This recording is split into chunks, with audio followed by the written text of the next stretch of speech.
So welcome everybody. This is our September monthly meeting for Community Board 4. Today is September 16th. We're getting started at 6:07 p.m. Joining us this evening for our public hearing item, we have a representative from the U.S. Census, Ms. Barbara Williams. Ms. Williams, I will let you take it away whenever you're ready. You are a panelist, so you have the ability to share. You're more than welcome to just give a verbal update as well. Thank you so much. I'm so excited to be on this call because the energy in the room, I must tell you, is just awesome. It makes me want to be a board member for you guys. I'm loving it. I was just telling my supervisor that. I'm like, they sound like they're so much fun. But thank you for inviting me. And I really wanted to come to give you an update on where we are with the numbers. Okay. Sure. We're 14 days out. Okay. Till the end. We don't know what's happening with the lawsuit yet to get it to be. So we're trying to work with the whole notion that, let me turn on my camera. We're trying to work with the notion as though we only have 30th, just in case it doesn't go through. In 2010, we were at 57.2% self-return rate for Brooklyn. We're currently at 56.5. Okay, we're hoping to get to 57.2 Friday. Okay, and then anything after that is a win, but not the win that we really want.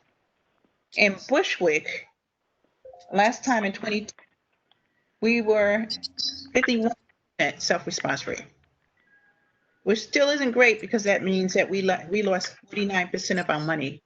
And this isn't money that the government is giving us, right? This is money that we as federal taxpayers, that we paid into the system and that we get by doing the census. So currently we're at 53%. So we surpassed that by 2%. So I know Bushwick, we can do so much better. We can do a lot better. We're passionate people, right? So what I'm here to say is that there's a lot of ways that you can help us, okay, to get the numbers out.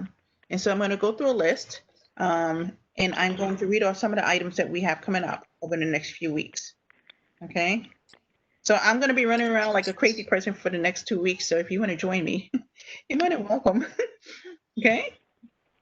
So I'm going to start off with, we're having something called the Brooklyn Blitz on Friday, and I'm going to send a link to you. I'll put it in the chat box, and I'll send it to the chair as well. The Brooklyn Blitz, which takes place on September 18th, and we're going to be in different areas of Brooklyn. And you know, if you want to come outside your neighborhood, that's fine. You know, but if you want to do something on your own, where you go out and you talk to people, you give them flyers, and you tell them why this is so important. Because a lot of people still don't know why it's important, right? If you can go out and speak in a language that they speak, you know, I don't speak Spanish very well. I speak it very little. But, you know, if you can go out in your community and get something together, that would be great. And we could add you to our Brooklyn Blitz for Bushwick, right? So you go out, you speak to people, and if they need help filling out the census, you can tell them to pull up on their smartphone and you can do it on the spot. Okay. Tomorrow we're having a phone bank session, and that's from 6 to 8. So you guys are more than welcome. We call into low areas and get people to do the census, and we talk to them about why it's important and to volunteer and to be involved. Okay. This weekend we'll be in South Brooklyn. We'll be in Bushwick at Maria Hernandez Park on the 19th and the 20th. We're going to be, no, Maria Hernandez Park is on the 19th from 11 a.m. to 1 p.m. And it will be in Greenpoint/Williamsburg on the 20th, 11 to 4. Okay. We'll be doing back to school giveaways. So if you have one in your community, you know, you take it as an opportunity to introduce the census to the people who are attending these back to school giveaways, right? We're going to have a caravan on Saturday, and that's more South Brooklyn. But then we're going to have our regular phone bank again on Tuesday from 1 to 3. And we have a huge phone bank that's coming up on the 24th. It's going to be a phone bank party. That means we're going to have a DJ, and we're going to have all kinds of great music. And we're going to be phone banking from 12 in the afternoon till 8 in the evening. And it's broken down into shifts of 2 hours each. So we're not expecting you to make 8 hours of phone calls. Don't worry. Okay. So this is a big deal for all of us because it's the last time we're going to be phone banking for 2020. And then hopefully we can get those numbers up. Do I have any questions? Where do you go for this stuff with the music? It's going to be online. I'm going to copy the link for it. And then I'm going to put it in the chat box. And this way you can sign up for it. You can join me. You can boogie the night away while we make phone calls. It's done through a predictive dialer. I don't know if you've all used a predictive dialer before, but it's definitely a lot of fun. And we tend to have a good time. And like I said, it's the last one for 2020. So we need to get those numbers up. Ms. Williams, you mentioned a lawsuit at the beginning of the your call. Could you just offer a refresher on what that is? So a few months ago, the president decided that it wasn't necessary to keep the census going until October 31st. Because that's when we were slated to stop the self-response time as well as the door knocking. So he used his executive power to cut the census by 30 days. So now they decided that some of the states have decided to sue the president to see if we can extend the census.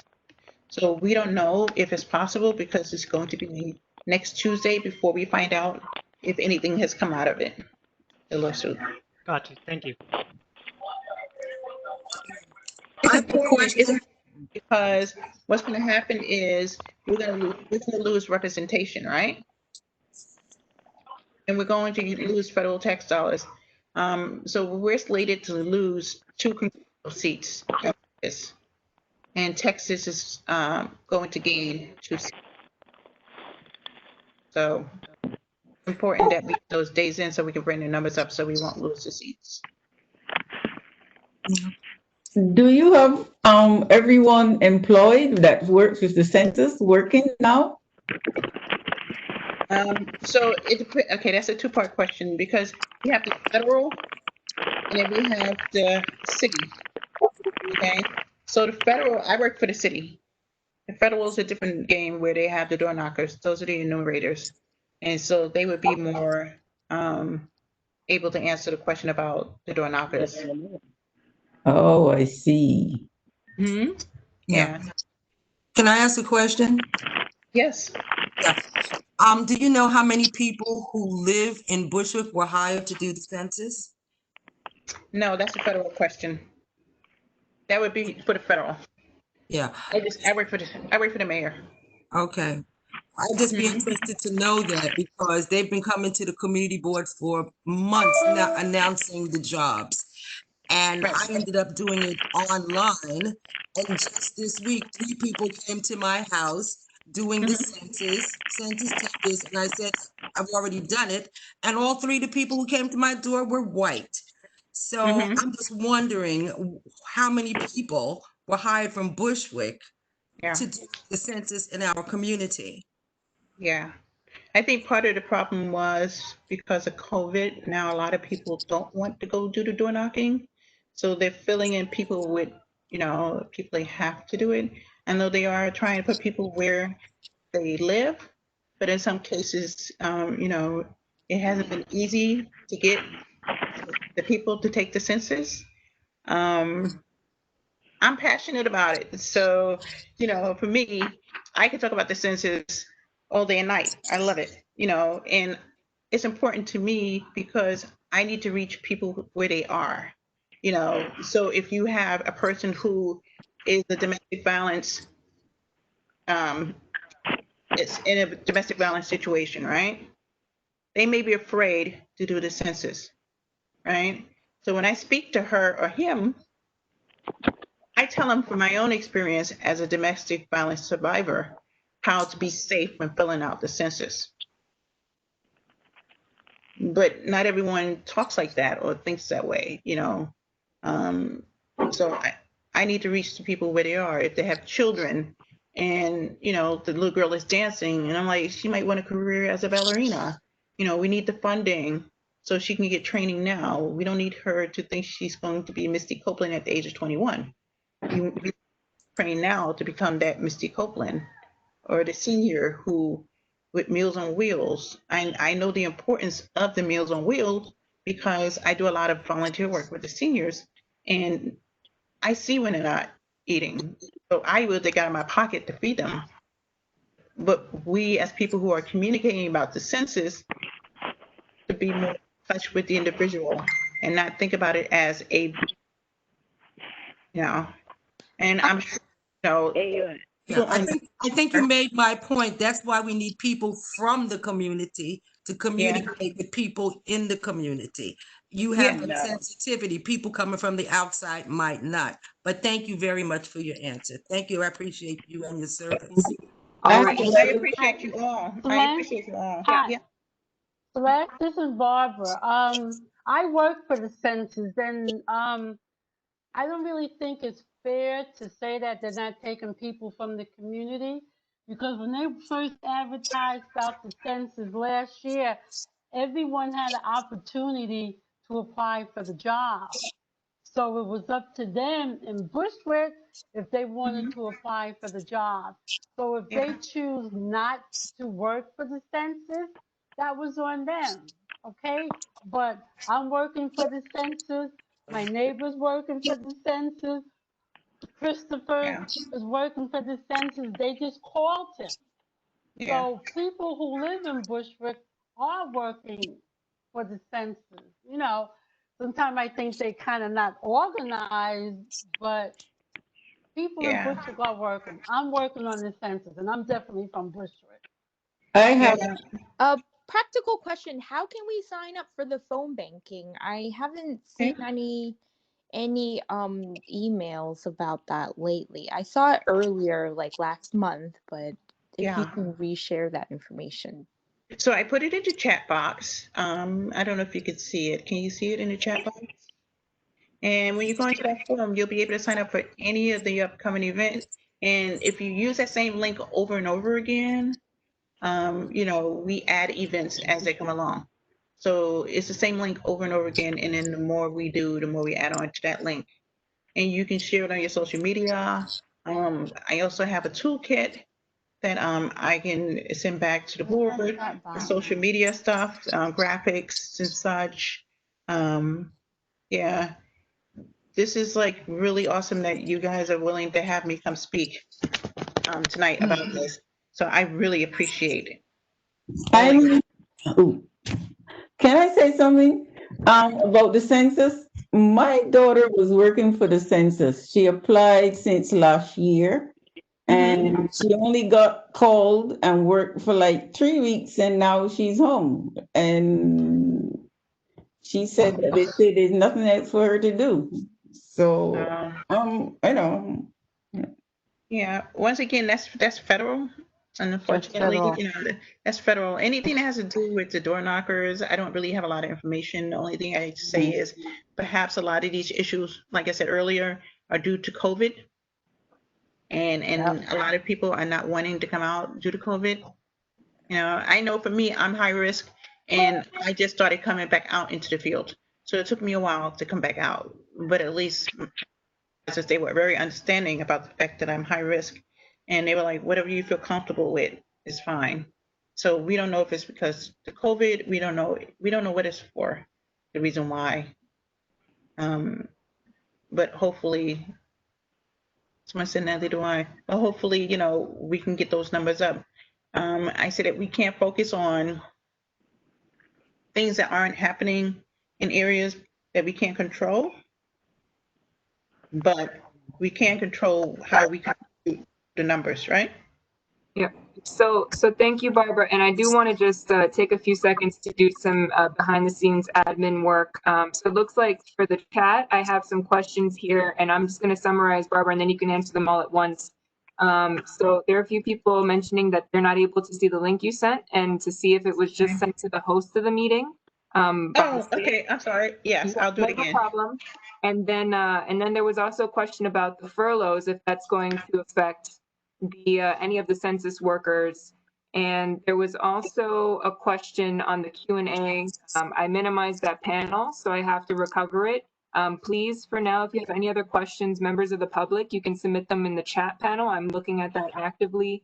And just another note, again, our board members become panelists, our speakers become panelists. All other attendees, please let us know in the chat if you have questions, comments, here's the etc., chat bar. and we'll happily summarize those for you. Okay? Oh, that's the chat bar. Okay.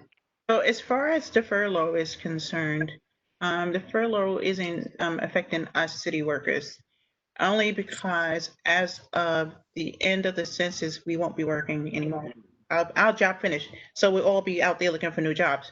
So they're not going to ask us to stop working, especially now with the last few days. No. And what was the other question? Oh, no, it was just to send, make sure everybody was sent the information. And let me see if there's anything else. Okay, so it's in there again. Yeah. And I'm really excited about next Thursday. Well, I'm excited about all the phone banks, but especially next Thursday because we need to make sure we bring in those numbers, and the more people we get on the phone lines, the faster they go. And it's really simple to do. All you need is your phone or your computer. And, you know, I've done training for it. I've done the calls myself. So yeah, it's going to be a great party, and we're going to have a lot of like electeds come and speak about the importance of the census. So we have run a show and everything. So I think you guys would really enjoy it. Great. Any other questions? Board members, members of the public? What I was just curious, like, how successful has it been thus far? Like, have we been able, like, how many like census, I guess, counts have we been able to bring up as a result of this kind of like phone banking effort? We've made millions of calls, and we've been successful for the most part. If you look at the numbers for Brooklyn, it equates to about 1.3 million people who, through various ways of, you know, outreach, we've been able to reach so far. So. Right. And I'm sorry, and that's during the pandemic. So imagine the pandemic. So while we're lower where we want to be, I say that we should be really proud that during the pandemic that we've gotten this far. Yeah. I mean, we've done all kinds of things. We've done virtual events. We've worked with all the different community boards. They did phone banking. They set up their own phone banks. They've gone out in the streets. They've mutual aid groups, CBOs, you name it. There have been people pounding the pavement. So it's not like people aren't doing the work in Brooklyn. It's just sometimes we have areas like in South Williamsburg where we have a large Jewish community where the numbers are. Hi, I'm in the community board meeting. please mute yourselves if you're not speaking. So yes. Any other questions for me? Just to clarify, Ms. Williams, 1.3 million was throughout all of Brooklyn? Yeah, it's about 1.3 throughout. Yeah, because it's like 2 point something million in Brooklyn right now, and so we're just around 56.5%. Cool. Thank you. All right. And before you go, we do have a few folks who joined by phone, so I just want to make sure we get our board members. I believe this is our board member Zena Voa 347204. Is that you, Z? Yes, I am. I'm just having a problem connecting to the web, so that's why I'm on the phone. No problem. I have you unmuted now. And I believe we have a couple of other board members that have joined. Just give me one moment. All right, that's 718930. Yes, that's Joshua Brown. Josh Brown, got it. Thank you, Josh. You're unmuted now. And one moment, please. I believe you have one more person.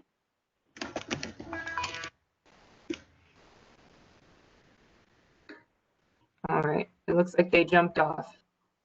Okay, so Z, Josh, if you have any questions, now is the time. Otherwise, we'll go ahead. I'm going to check the chat one more time. Please, public, members of the public, enter your questions into the chat. And I'll put the link, I'll look up the link and put the link in there for the toolkit as well with the graphics. So if anyone wants to share on their social media, is that okay? Absolutely. Okay, great. Well, once again, thank you. It was a pleasure, and you guys seem like an awesome community board. Thank you. All right, thank you. Thank you. Thank you, everyone. Thank you. Thank You're you. welcome. Right. Thank you. All right. So now we've concluded our public hearing portion. We're going to move on to the board's regular meeting. Thank you to all the board members that have joined. We now have 30 board members in attendance, so I appreciate you all. I know that there are technical difficulties. I ask everyone to just be a little bit patient. Right now, I'm managing behind the scenes the attendance list, so if I've missed you, it's not intentional. I'm trying to make sure that everybody is on the list who is a board member right now. And just to reiterate how we open the meeting, all board members will become panelists. You have the option to mute or unmute yourselves. When you're not speaking, please mute yourself just in case you have to answer the phone, there's any background noise. And we can continue with the rest of our meeting. That being said, tonight we also have our elections, some general guidance for all board members. You should have received an email shortly before this meeting with all of the reports and information, a link to register, as well as a link to the election form for this evening. Do not fill it out until we start with the election process. And to anyone who has had to call in today, we do have an option for you. Melissa Carrera has volunteered to enter into your information on your behalf. So when we get to that point in the meeting, we'll discuss a little bit more. Are there any questions from the board at this point? Or are we ready to move into the next part of the meeting? We're ready to move on. All right, excellent. So without further ado, we're going to start our meeting this evening. Welcome, everybody. Is there a motion for a board to accept the agenda as presented? Yes, Cheryl. I got a motion from Cheryl. Is there a second? Elvina Davis. Rubio. Oh, Ms. Davis beat you. Okay, Elvina Davis. All in favor? Aye. Any Aye. opposed? Aye. Any abstentions? Aye. So moved. Thank you. In regards to the meeting minutes, we are still working on the meeting minutes for the previous meeting as well as April through May. So Sharon Flood in our office did complete the April minutes. However, I was asked by the executive board to make sure that I review all minutes thoroughly before they're shared. They weren't able to be reviewed in time for this meeting, but as soon as they're prepared, I will pass them along. I suggest that the board recommend tabling the June minutes until the future meeting. I, Robert Camacho, request that we table the meeting, the previous minutes meeting. Is there a second? Mary McClellan, I second it. Thank you, Ms. McClellan. All in favor? Aye. Any opposed? Aye. Any abstentions? All right, so moved. Thank you. And now I believe, give me one moment to pull up our agenda.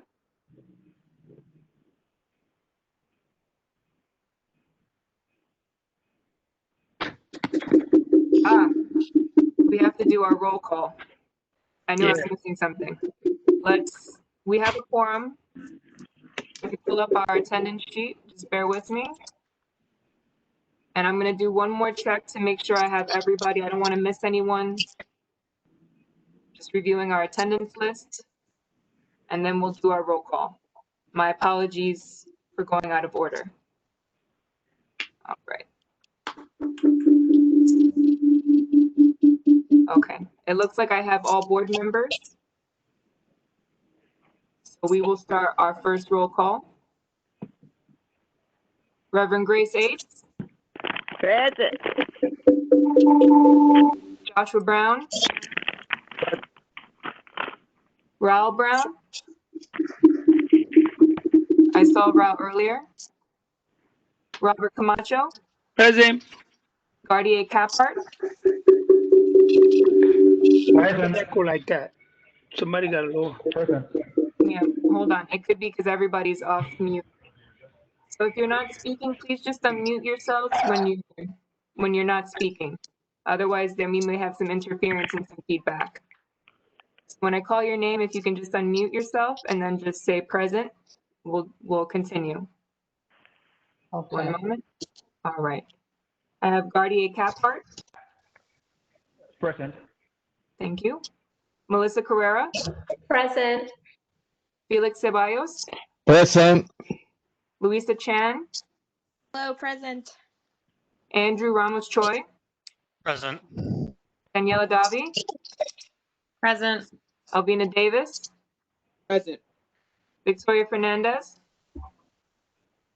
James Fitzgerald, Present. Freddie Fowler, Igaudy Gomez, Ann Guiney, Present. Reverend Migalia Gutierrez is excused. Jose Guzman. I saw Jose earlier. Present. Sorry. Thank you. No problem. Tanisha Honeygan. Present. Thank you. Barbara Jackson. Present. Thank you. Kristen Jock. Present. Thank you. Cheryl Jones. Present. Virgie Jones. I saw Virgie earlier. Present. Luisa Jose. Thank you. Luisa Jose. Mary McClellan. Here, present. Esmond Monroe. Present. Sammy Namir. Sammy Namir. I saw Sammy earlier. Zuma Navoa. Zuma Navoa. Present. Thank you. Present. Asaya Polite. Present. Thank you. Gladys Julia. Raul Rubio. Present. Thank you. Julio Salinas. Regina Shell. Dustin Sonborn. Dustin Sonborn. Here, present. Annette Spellin. Present. Thank you. Jerry Valentine. I got it. Carlotta Williams. Carlotta Williams. Present. Thank you. James Wiseman. Present. Oldhoff Wright. All right. Give me a moment. Celeste, do you hear me? Yes, we hear you Thank now. you. Okay. I got you. Thank you, Sammy. Let me just double check to make sure I didn't miss anyone once again who's calling a little bit late. Okay. It looks like I have everybody. We have 28 board members present. That constitutes a quorum. Thank you, everyone. All right. Moving us along now. We have our election of executive board officers. So as you all know, we're doing things a little bit differently this year. Because of the pandemic, we now have to conduct these elections virtually. So I've done the best that I can to make sure that it's as seamless as possible. Just to avoid everyone that can use their computer, please go to the link that was sent in the email earlier. I'm also going to put the link to all the panelists in the chat box just in case. So we can take a few minutes here. There's no rush. And then once we're ready, anyone who's on the phone who's unable to use the form, that's okay. Just let us know. And we'll give you the information for Melissa Carrera, so that way you can contact her. All of this is in an email that was sent a little while ago. Are there any questions, or is everybody ready? I'm ready. All right. Ready. Celeste, how are we gonna do this? Are we gonna go through one at a time, or one position at a time? And anyone on the floor, make motions on the floor, and then they add one, or how does that? So what I'm gonna do, let me just share the information that I sent with the form really quickly to the panelists. And then Dustin Sunborn, he's a member of the nomination committee. He's going to run through the list. And just as a reminder, last fall, I know that there was a motion from the board for anyone who's accepting a nomination to just speak, very briefly about why they accepted that position. So we want to make time for that as well once we have our confirmed roster. But I'm going to send the information in the chat panel now for anyone that needs it, just to the panelists. All right. And I'm going to pull up the form. Would it be helpful if I pull up the form and I share it so everybody can see? What do you suggest?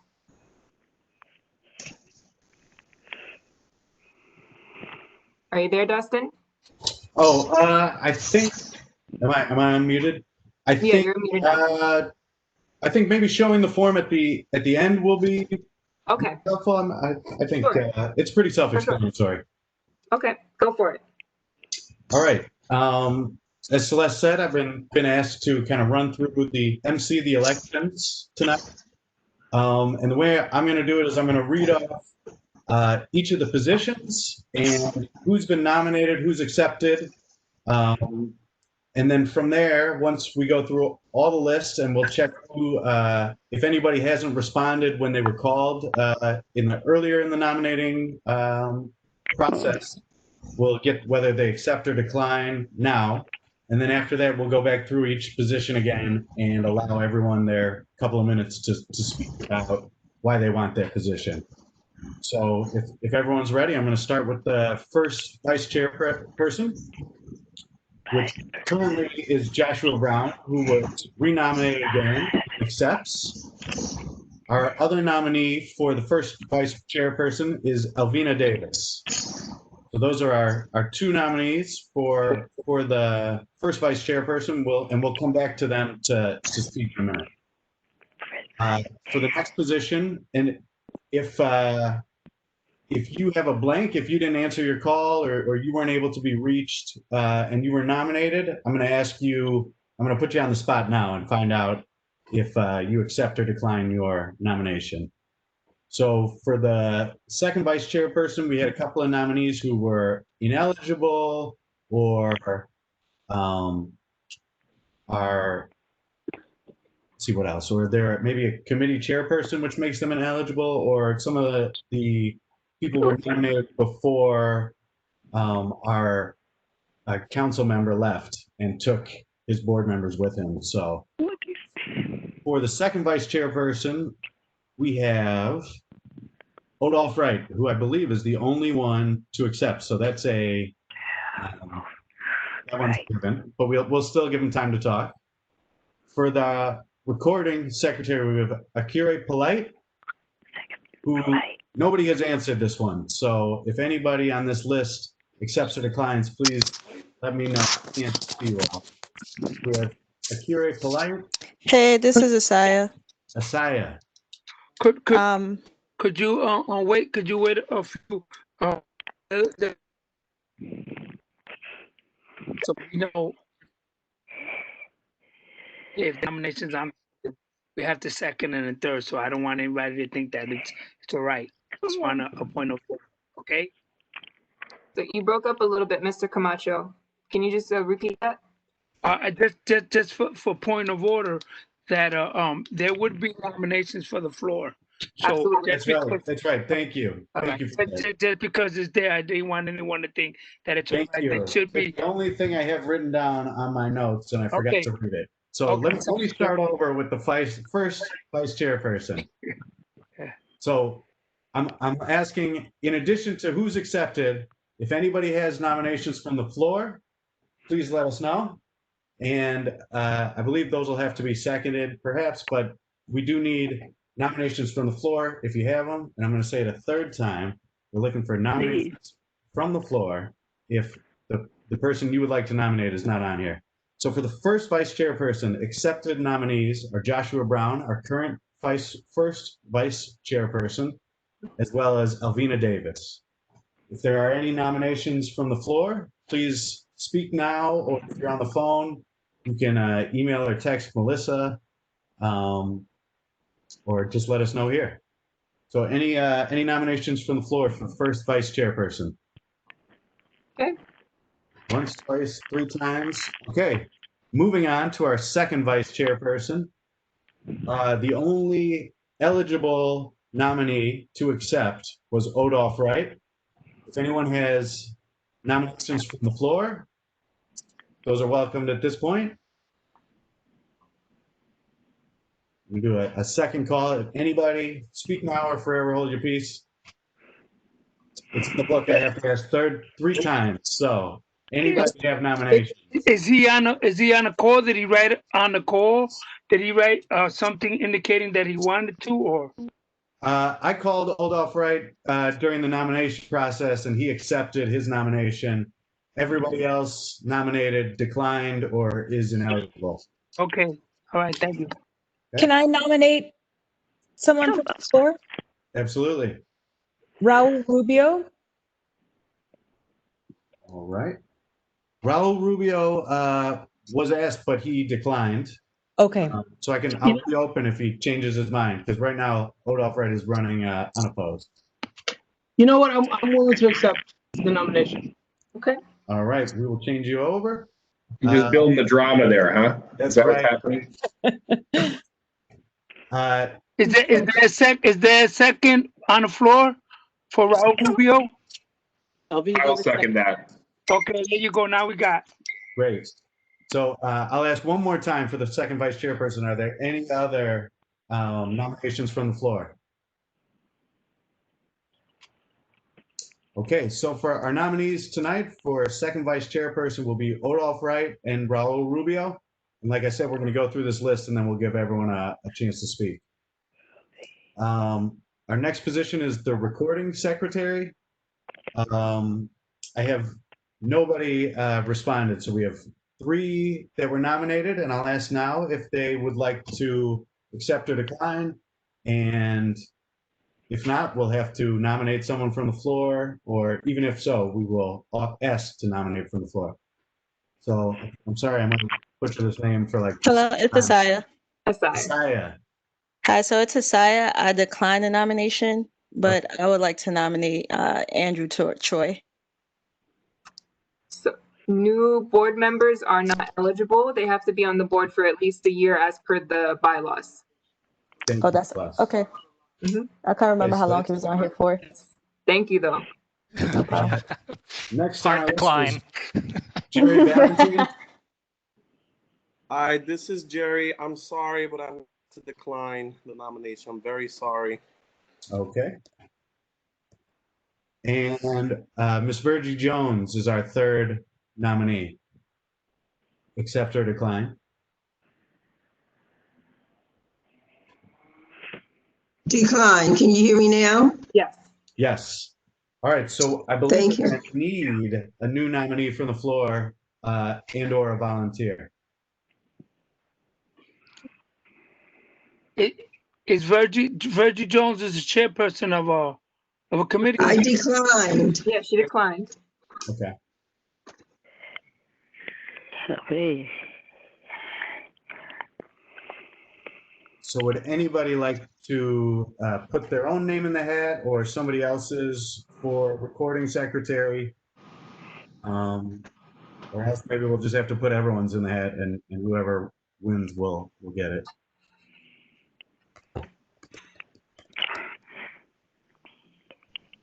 Board members, speak up. This is James Fitzgerald. I'll put my name in the hat for recording secretary. Thank you. Thank you, sir. Okay. And anyone else to add a little bit of drama?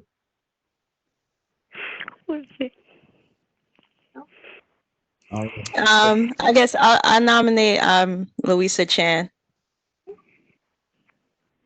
Any second? I second. Okay, excellent. Louisa, do you accept or decline? I can accept. Great. All right. So Wait, I actually have a question. Now that I'm looking at this document, was Louisa on the nomination committee? Oh, yes, I was. No, yeah, she can't. If she was on the Right. nomination, she Okay. can't. Anyone on the nomination committee can't be.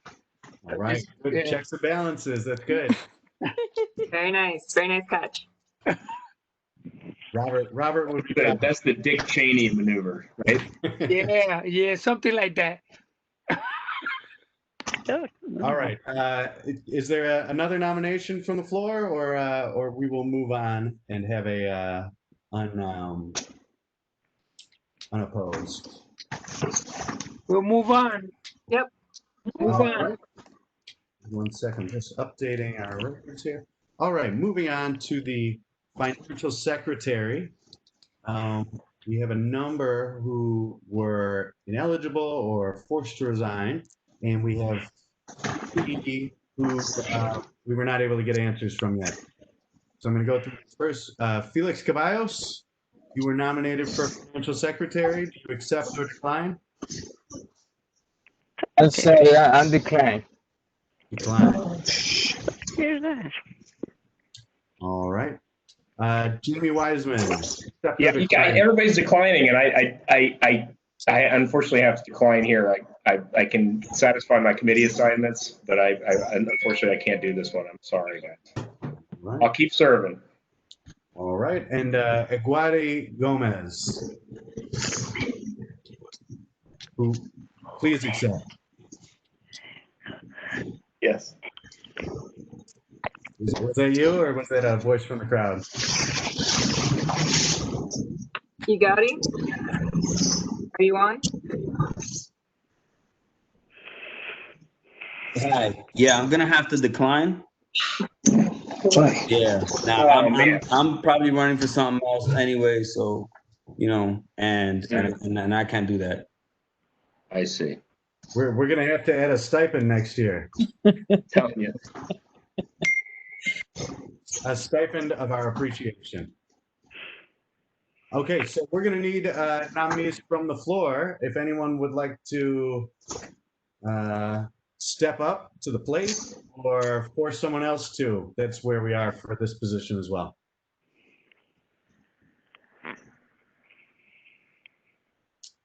I know these are not all glamorous positions, but they need to be filled for us. Hi, this is Asai. Oh, I can't nominate myself, can I? Yeah. Someone can nominate you if you express a little interest. So would anyone like to nominate? I nominate Asai Polite. I second. I accept. I third Cheryl Jones. Okay. Asire. All right. I'm gonna get a lot more chances to practice your name. Asire. Asire. All right. Anyone else? Nominee from the floor?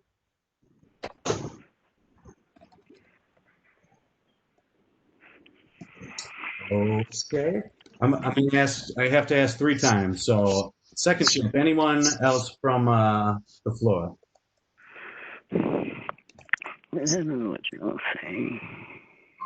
Yeah. All right. One more time. Nominees from the floor for financial secretary. All right. So moving on to treasurer position. We have Gardier Caphart, our current treasurer. I don't have an answer for you for accept or decline again. What? How are you feeling? I'll accept. I'll accept. Excellent. We had another decline and then an ineligible. So you are the only nominee for the moment. Is there anyone would like to nominate someone for treasurer from the floor?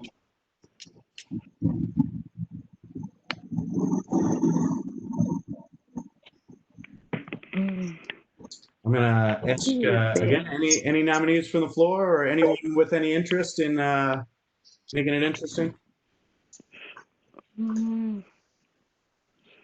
All right, good. Last chance to speak or forever hold your peace. All right, that is our third unopposed position for Ms. Cartier-Caphart for treasurer. All right, moving on to the correspondence secretary. Our current is Elvina Davis, who is also nominated for first vice chairperson. And we'll see if you accept or decline. And I guess if you accept, but our first vice chairperson, then we'll change that to an ineligible. So would you like to accept or decline this to remain correspondence secretary? I'll accept. Excellent. And our other nominee was Julio Santos.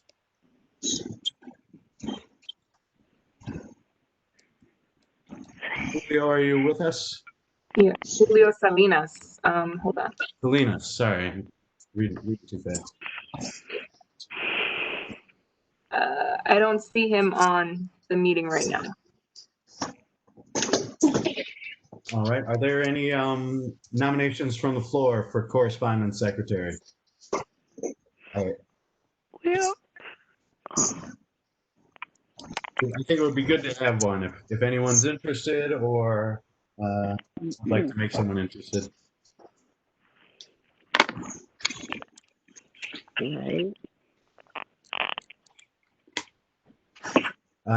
Again, any nominations from the floor for correspondence secretary? I'm gonna ask a third time, just to make sure no nominees from the floor for correspondence secretary. Well, we may demand one later in the evening if things shake out. All right. All right, moving on to parliamentarian.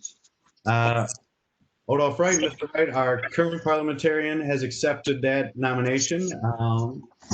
Raul Rubio was also nominated. Do you accept or decline? Again, this may be moot after the second vice chair, but if you'd like to keep it in the hat.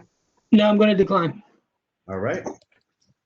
And Mr. Caphart again was also nominated for this. I will decline this one. Okay. Any nominees from the floor? Right now we have just Mr. Wright as the sole nominee.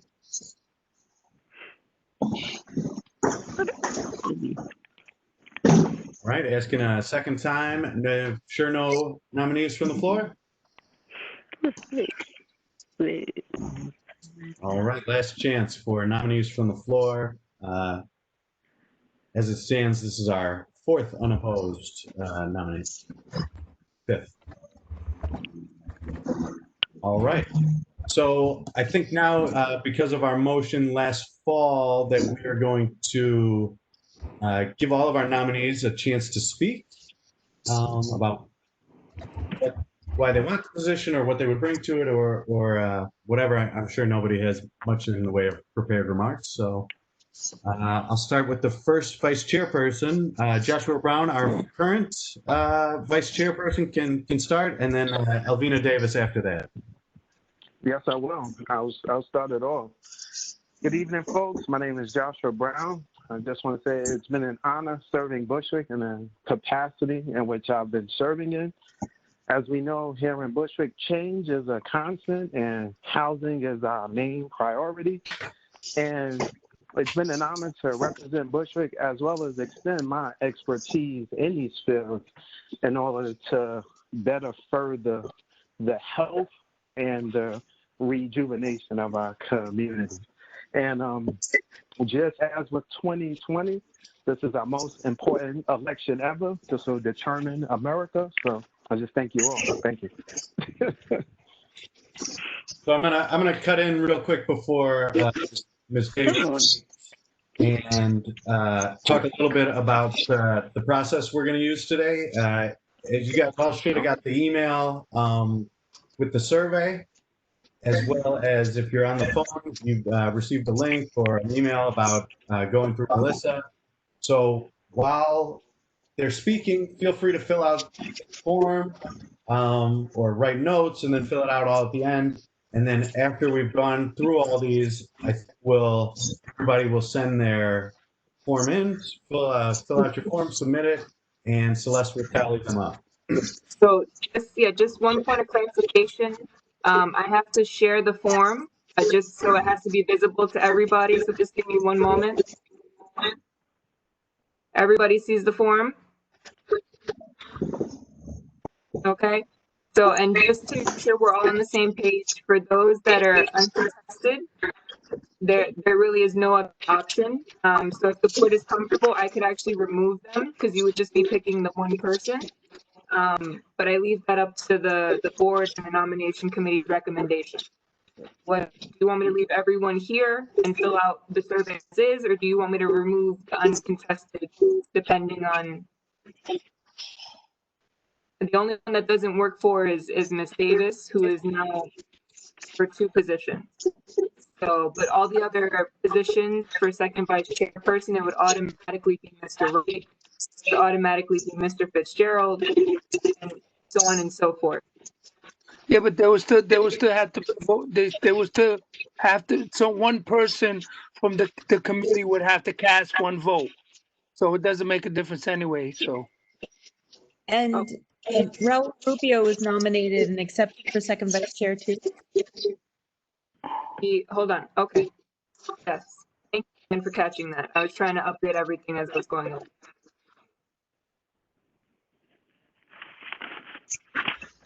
All right. And if we can just have everybody say their remarks before we begin, just to make sure I have the accurate list.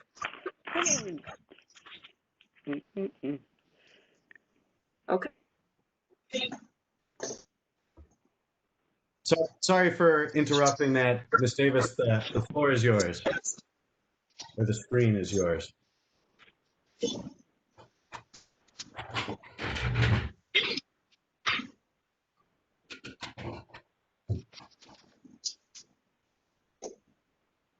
Ms. Davis?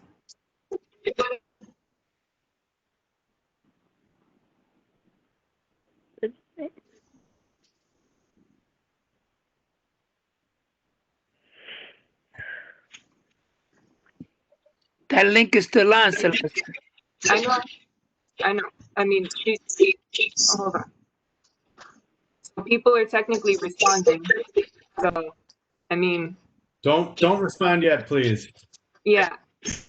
Everybody, you can fill out the form, but please don't submit until we've gone through all these. Mm-hmm.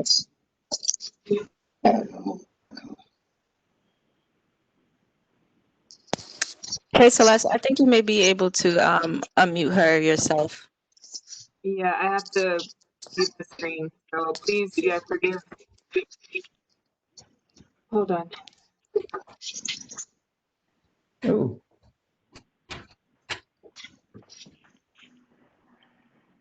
Let me see. Hi, everybody. Okay. Can you hear me? Yes, we can. Hi, everybody. I'm Elvina Davis. I've been with the community board for almost 20 years. I've been working in the community through the precinct, through the community council and the community board, doing various charities, plus working with the clergy council. And I would love to have the position. And I just thank you for nominating me. Amen. Excellent. Thank you for that, Davis. Like I said, you guys can fill out your form for your own notes, but please don't submit until we've gone through all the positions. For our next position, the second vice chairperson, accepting nominees were Mr. Olaf Wright and Raul Rubio. We'll start with Mr. Wright. The screen is yours. I don't believe Mr. Wright is on this evening. Oh, all right. Well, moving on then, Mr. Raul Rubio, the screen is yours. Well, I don't know how fair it is for me to be able to talk if Odolph can't, but I I mean, people generally know who I am and what I've done. I couldn't tell you like Alvina that I've been on for 20 years, but I'm probably somewhere up there in the 15s. I've done a lot of work in the community. The community means a lot to me. And I'd be, more than willing to share my time and capacity and, as second vice chair. All right, thank you. We appreciate that. I think just in the interest of fairness, if any of the unopposed nominees want to speak anyways and have a little time on air. I'm scared to say the name again. Asira, I had it remembered when we said it before. Asire. Asire. Oh, my bad. Asire? Yes, Asaya. Asaya. All right, I'm gonna write it down phonetically. Asaya, if you'd like to speak, the screen is yours. Yeah, for sure. So, I would like to serve as the financial secretary for the board, because I think it's very important that there's transparency and accuracy in our financial reportings and communication with the actual board members that may not actually be on the executive board committee, to really have a good understanding of what our financials look like, what our budgets look like, and how they can get involved in that type of process.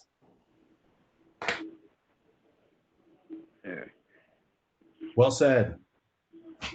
I'm not afraid to say I will vote for you. For treasurer, our next unopposed, Mr. Caphart, if you'd like to speak, the floor is yours. Sure. Good evening, everyone. I want to take this time to thank you all for allowing me the opportunity to serve as treasurer over the last few months. And I want to thank you for the opportunity granted me again, the vote of confidence to continue to serve for another year. I work in finance. I've worked in finance for a few years now, and I would love the opportunity to continue to bring that expertise to the board. And I'm also very happy here in Bushwick, here in Brooklyn. Thank you for welcoming me to Brooklyn, and Bushwick is being great, and I would love to continue to be active in the community. So thank you all. Excellent, thank you. All right, Ms. Davis, do you have anything different to say about the correspondence secretary position? No, it's basically the same. Thank you. All right, good. And Mr. Wright, who I believe we don't have with us, was the only nominee for the parliamentarian. So I think with that, we are ready to, you guys can fill out your forms, and I think the nominating committee should not be, correct? Yeah, no, all board members can vote. Yeah. Okay. Yeah, everybody's able to vote. Everybody's able to vote.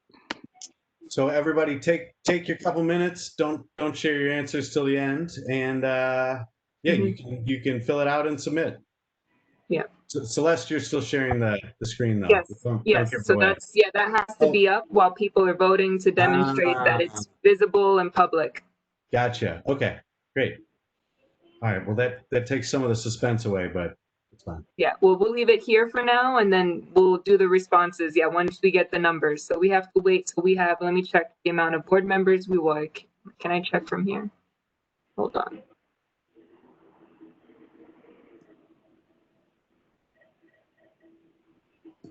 All right, we had 25 board members. So give or take, we should have had a few board members join us.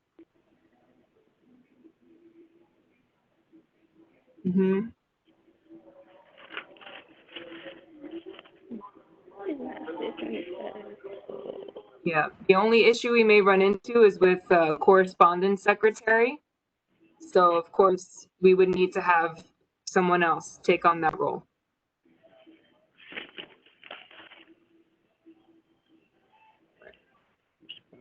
$18 responses, waiting for a few more board members to respond.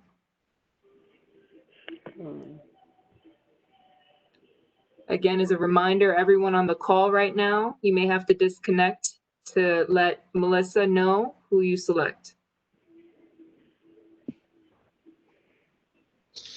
To how would you know who sent out from there? It's all anonymous. This isn't supposed to record who's submitting what. So, but as long No, as but we how would you know if they, how would you know if they submitted? Because they could vote. the number. I'm gonna do like the president said, they could vote twice. Well, I cannot control people's moral integrity. I can only create a platform to allow us to exist in this virtual That's world. right, come on, sir.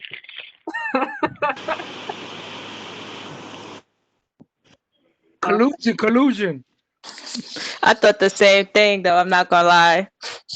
Yeah, you could, yeah. We trust you, board members. Is this form online?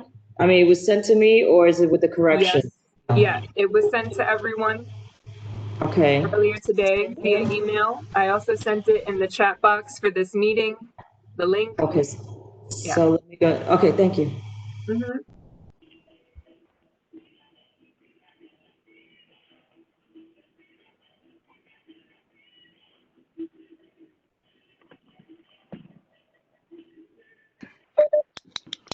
What number we up to? 26. Huh? 26. Or 26. Mm-hmm. If anyone is able to see, I'm not able to see my participant panel when I'm sharing, but if a panelist is able to see how many participants are in. It's 30. Okay, thank you. Hey, oh, that's including you. Yes, so 29. Yes, so we're waiting for 29. Okay, I'm having a little hard time. I don't see. I'm having a hard time in the chat box. The link. Mm-hmm. I'm just gonna go into my email. Mm-hmm. Okay.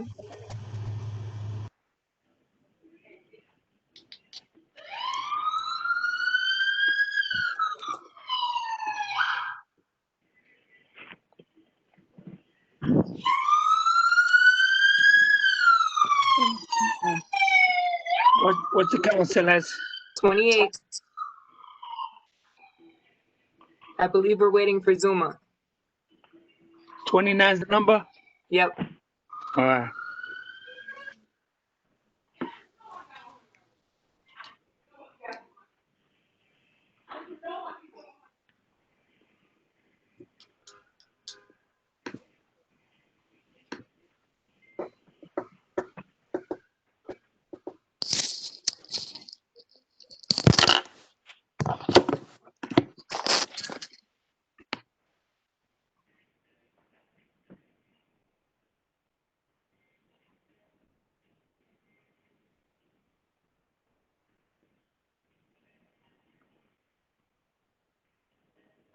Zuma, if it's easy, you can also call Melissa as well. That's another option.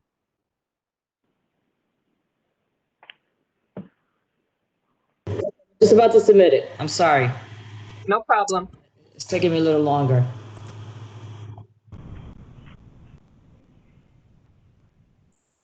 It's done. Perfect. All right, everyone. So now responses. Dustin, if you want to read off the results, if you're able to.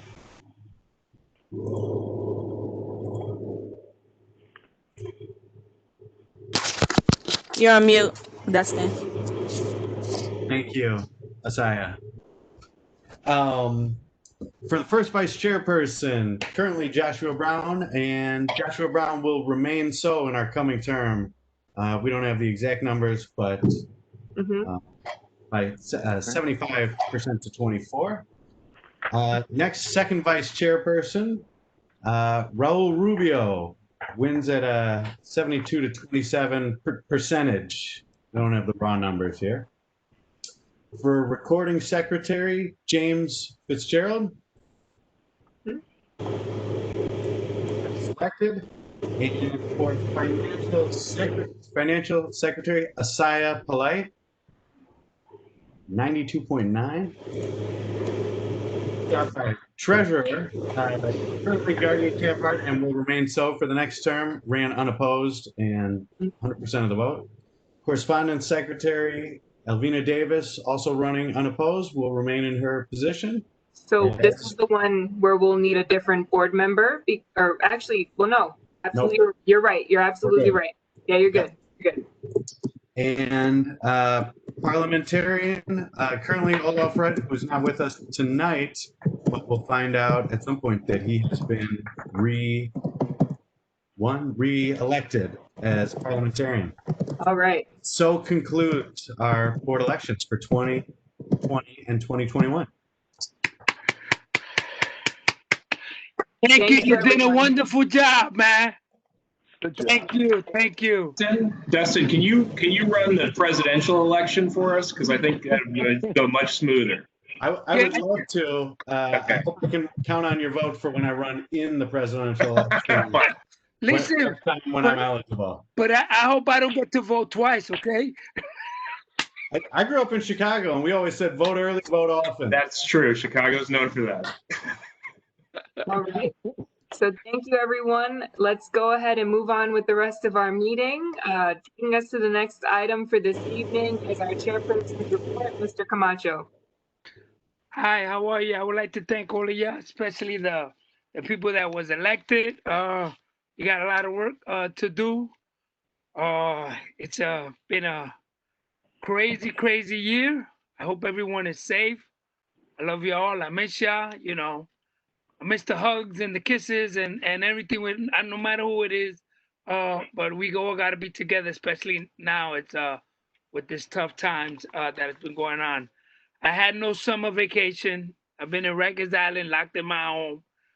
Only one I had on the computer was Celeste and me all day. I'm gonna tell you the activities I went to. June 18th, Thursday, at PS 145. I was distributing food. I would like to thank the borough president, Eric Adams. He introduced me to this gentleman that wanted to give out food to the community.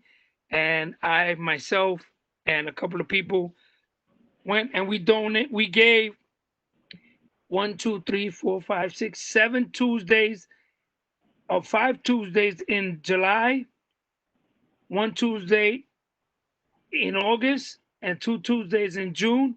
We gave 9,800 boxes of food to our seniors, to our people in Bushwick.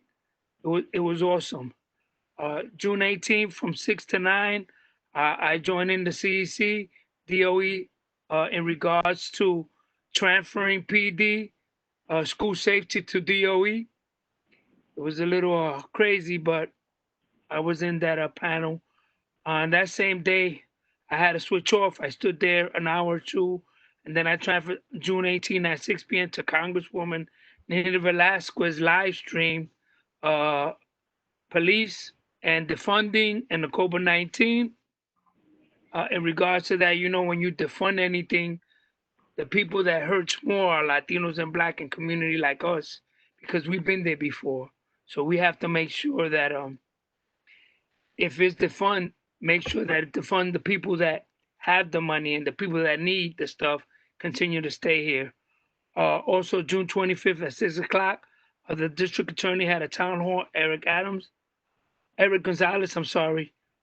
June 26th, Friday, the Knickerbocker Plaza Task Force. I know all of y'all should see the email, or he sent them out. Tony been sending out things about the plaza. It's been dirty. The pigeons, they're feeding the pigeons. So we've been dealing with that. We created a task force.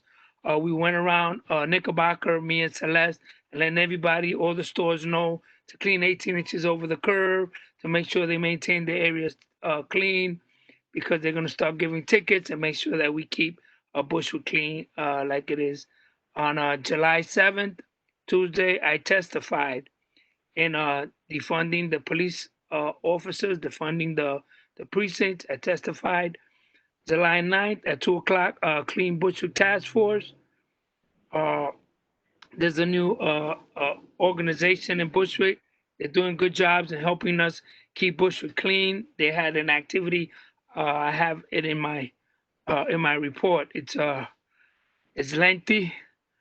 July 15th, Wednesday, Community Board Needs Assessment, me and Celeste. July 16th, Thursday, again, the Knickerbocker Task Force met. Friday, July 17th at 10 a.m., RAD. They came back, so they're open, they're fixing up the Hope Garden development. They're working out there. Friday the 17th at 3 p.m., the Bushwick Sidewalk Extension on Wyckoff DOT, that's dead. They're not doing that. That was dead on arrival. I guess someone made a phone call and they were said and it's dead.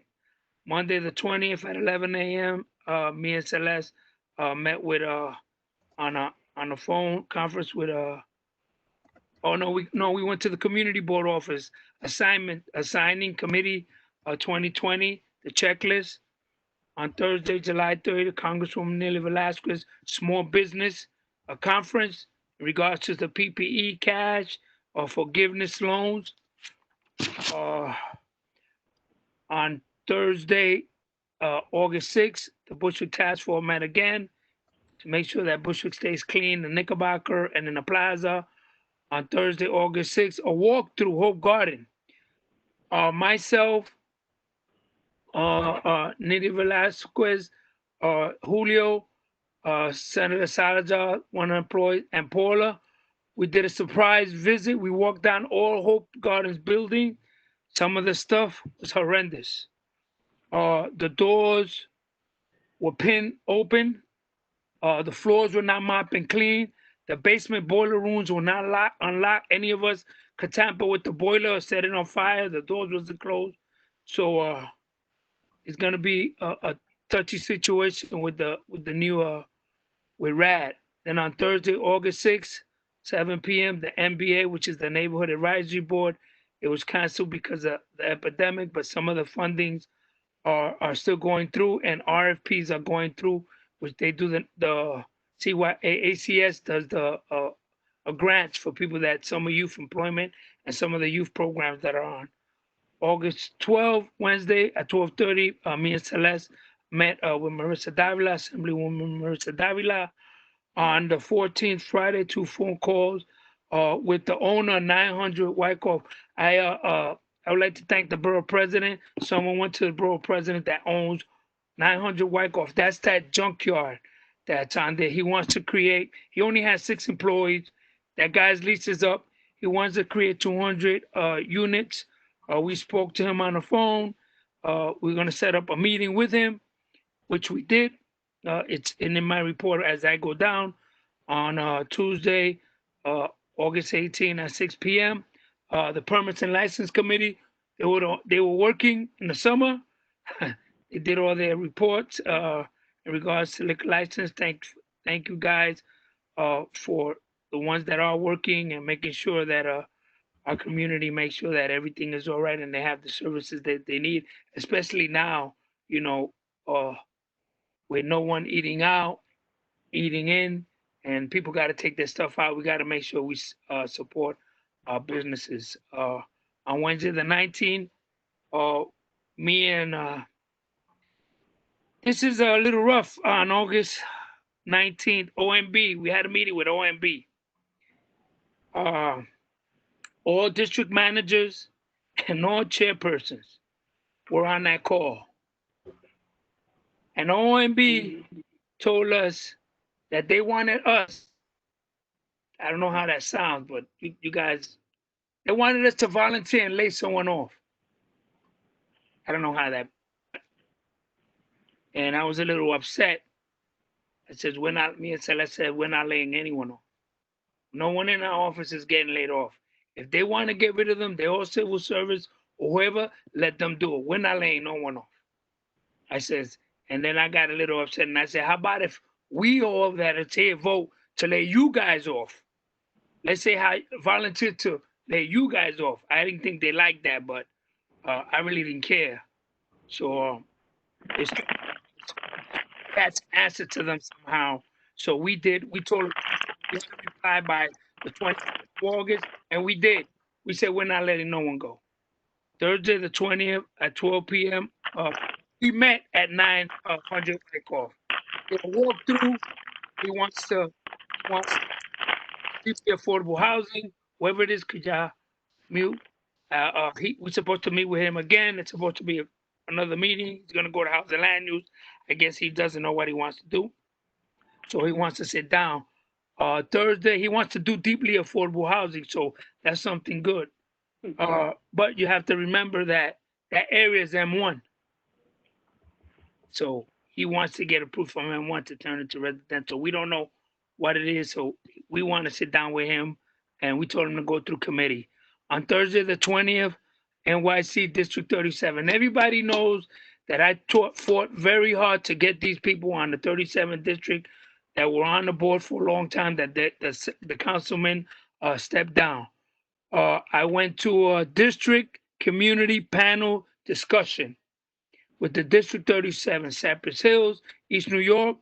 It was really intense. They invited me. I spoke out in regards to the representation on that side, where now everything is frozen on that side, and we needed to that 37th district on that side and make sure our people get PPE, food, and services. I was trying to do another service thing, food thing for over there, but the president didn't fund some of the funding. So the truck drivers told me that that I was getting the food from Maryland. He said that they haven't got paid, so they're not bringing any food as of now. So that's why I haven't got any food. So Saturday, Detective Taylor, y'all remember we wanted to co-name Manaham after Detective Taylor. There was an anniversary again, 43 years. Not too sure if y'all remember the gentleman, the officer that was his partner that was in a wheelchair. He died. So we got to make sure we push for that to co-name that block before all of them go. The daughter moved to New York, so we're trying to work, Barbara, the 18th Precinct Council, we're trying to work to get that thing going on. Hopefully it'll be the 10-10, and we want all the board members there to support them, especially critical times now that's going on with the officers and everything that's going on. We need to support them just like we do the Black Lives Matter, because this officer died protecting us 43 years ago.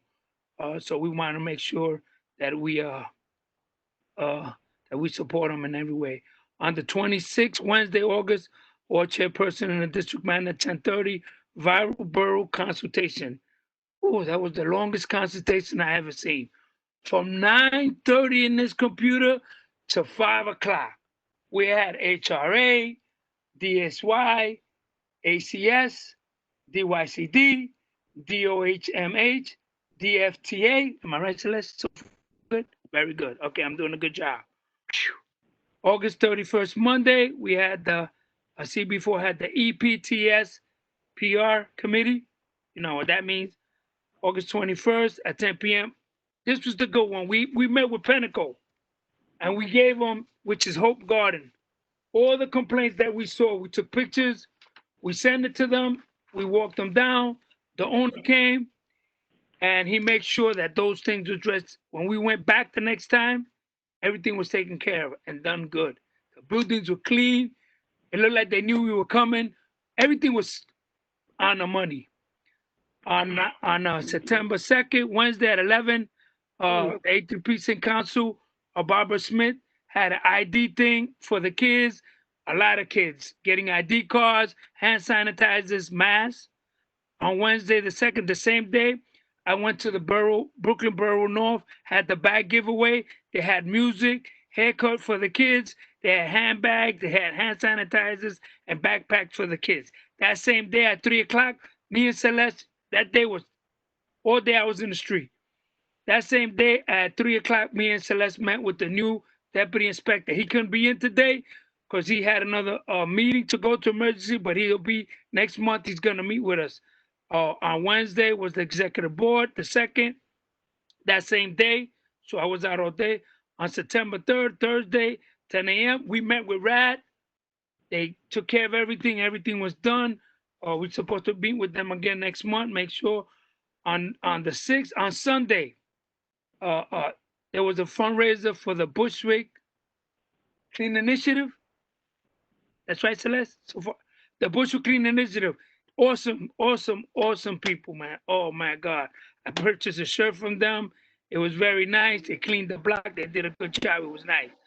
It was on Troutman and St. Nicholas, corner Troutman and St. Nicholas. Celeste was there. It was really nice. It was on a Sunday. I would have had to go to church, but just because they were cleaning, I didn't go to church that day.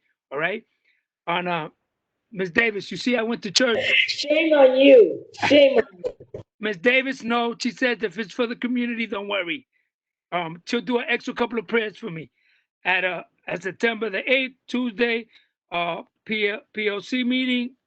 On the 10th, Thursday at 6 p.m., the HSV meeting. On the 11th, Friday, me and Celeste had a meeting with the staff from Corey Johnson in regards to what's going on in that area, the funding in that area, what's happening in that area on the 37th district. So we're still fighting. We're still fighting for our board members. We're still fighting for representation, and we're not going to give up until all our board members are back and the representation goes back. A meeting on the 4th. I know we met. The board needs assessment. That was on Friday. I'm not too sure if we did, but yeah, I think I wrote it in there. And then we met. Me and Celeste had a phone call with the controller's office staff. And we told them, you know, what we wanted, what was going on. We also told them about the officers, that we need people to push the signature in that officer on that block, and we need it done for October 10th. And that was my whole summer. And questions for Mr. Camacho?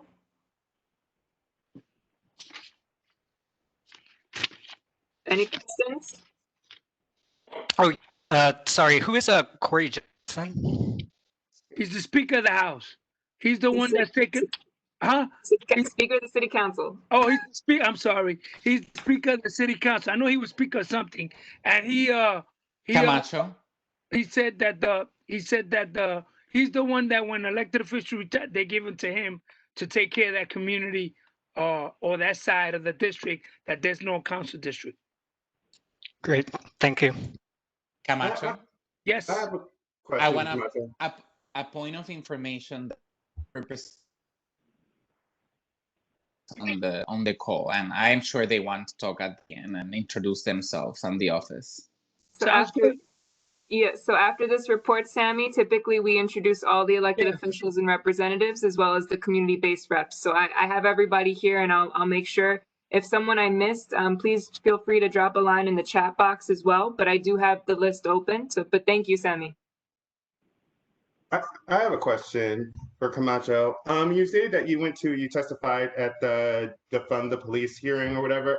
I just want to see, did you testify representing the whole board, or did you testify representing yourself? Because I know that we have the board, some of us on the board have different views about the funding of the police and how it should be done. And I just want to make sure that when those things are done, like it's not representing saying all of the Bushwick board believes the same way one person does. No, I'm representing myself. When I testified, everybody testified on their own with their own name without them clarifying who they are and what they are. Okay. Yep. And also in regards to the area that they're indicating that if it's regard that they're cutting some of the services in the precinct that we represent, and we have to be an echo body and make sure that the services don't cut, because if we get cut, then we're not going to have the services that we need. And also we have to be, in this, there's been a lot of issues that we've been having with, and we want the inspector when he comes there to speak in regards to that, because there's been a lot of disparities too. I went already to 2 incidents that they called me in regards to people getting called because they playing music. And the people that are calling are the new people. And the officers go in there and they go to them and they see that it's Latinos and Black. And they were a little upset. And people call me that. And I wind up addressing some of those issues. And it's not fair. You want to protect everybody, help everybody, but you need to talk to your neighbors too. If something bothers you, knock on the door and says, is there a possibility? But if you you're going to fight the cops, but then you're going to call the cops on us. And I've been 3 times I have went. I went today to the corner of Bushwick and Troutman, Jefferson or Troutman? Or Jefferson. Jefferson Street. Yeah. You know the triangle that's there? All those flags? There's the Puerto Rican flag, there's the American flag, there's the flag that belongs to a Vietnam veteran, and there's also I don't know what they call it, the PD flag, the Blue Lives Matter flag. Yeah. So we'll call that they want So I did myself, went over there. I know the person that put it. He was very upset. He said he knew who it was that calling. He said, tell DOT to take him down. That's going to create a lot of friction. Going to be a lot of friction, and the first thing I put Celeste on the phone and heard this individual says, I know who it is. These people, gentrifiers, coming in here trying to take over this. And they were very upset. I said, listen, I'm just coming as a peacemaker. This is not yours. This is DOT. You know what he did? He went around the corner and he said that he also wants that gay flag that's on the corner out there too, hanging up. Since they want to play that, they want that flag. So now we're going tit for tat. Now everybody's going tit for tat. And now now when that flag goes down, you're going to see a lot of people fighting. And when that flag goes down, now there's a problem. And Department of DOT said there's not supposed to be none of that on private property. You can do it on your own place whenever you want, not on government property. So you got to be fair. You got to, and we work for the community. We got to work both ways. So we got to keep the animosity down, because there's gonna be a lot of. I'm telling you, the way this man was upset, you don't even want to know. Some of the things he said. He said, "I'm not taking it down. DOT take it down. Let them take it down. I'm not taking it down because this is a bunch of crap, and I know who it is and the people that are coming. I've been here 40 years, and I never had them problems there. All of a sudden now." Right. And okay, so yeah, thank you, Mr. Camacho. And again, the issue with that specific situation is that it's on city property, and we're looking into that. We've been in conversation to resolve that matter, and we'll follow up. We can certainly keep the board posted. So are there any other questions on Mr. Camacho's report? Otherwise, we need to move forward. Going once, going twice. Okay. But I do see the chat questions. I just want to acknowledge that for members of the public. There was a question about the PD and what, let me, hold on one moment while I pull it up. What services the police provide. So usually we have a representative from the 83rd precinct. If it's not the commanding officer, usually it's the captain. Unfortunately, the CO we were notified wasn't able to join us, but we will have an opportunity, right, moving on with our agenda, to introduce anyone else that may be on the call, but I may not see right now. Please keep yourself on mute if you're not speaking. So moving us along, this is the opportunity for any elected officials or representatives to introduce themselves. Please say your name and contact information only at this time. Just give me one moment. I'm going to go through the list, and I'm going to start unmuting folks. I see we have Dharma Diaz. Dharma, you're unmuted. Good evening. It's been definitely an insightful conversation that I've heard in reference to food shortage. My understanding is that there may be some spots within Bushwick that are still having issues. Feel free to contact me. And in reference to PPEs as well. Again, thank you for all the work that you're doing. It's pretty impressive. Thank you.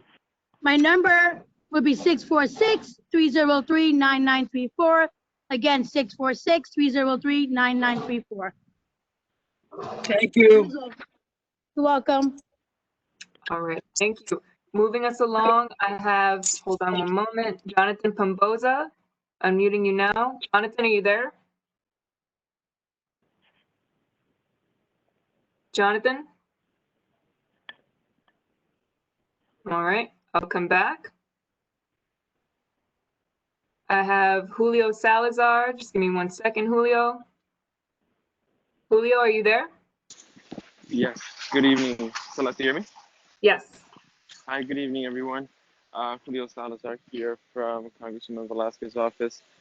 Firstly, congratulations to everyone who is who's new on the board, all the returning board members. Again, we're located at 266 Broadway. The office is temporarily closed, but please give us a call at 718-599-3658, or you can shoot me an email, send me an email at julio.salazar2@mail.house.gov, and I can put that up in the chat if anyone has any questions or concerns. But again, congratulations to everyone, and thank you.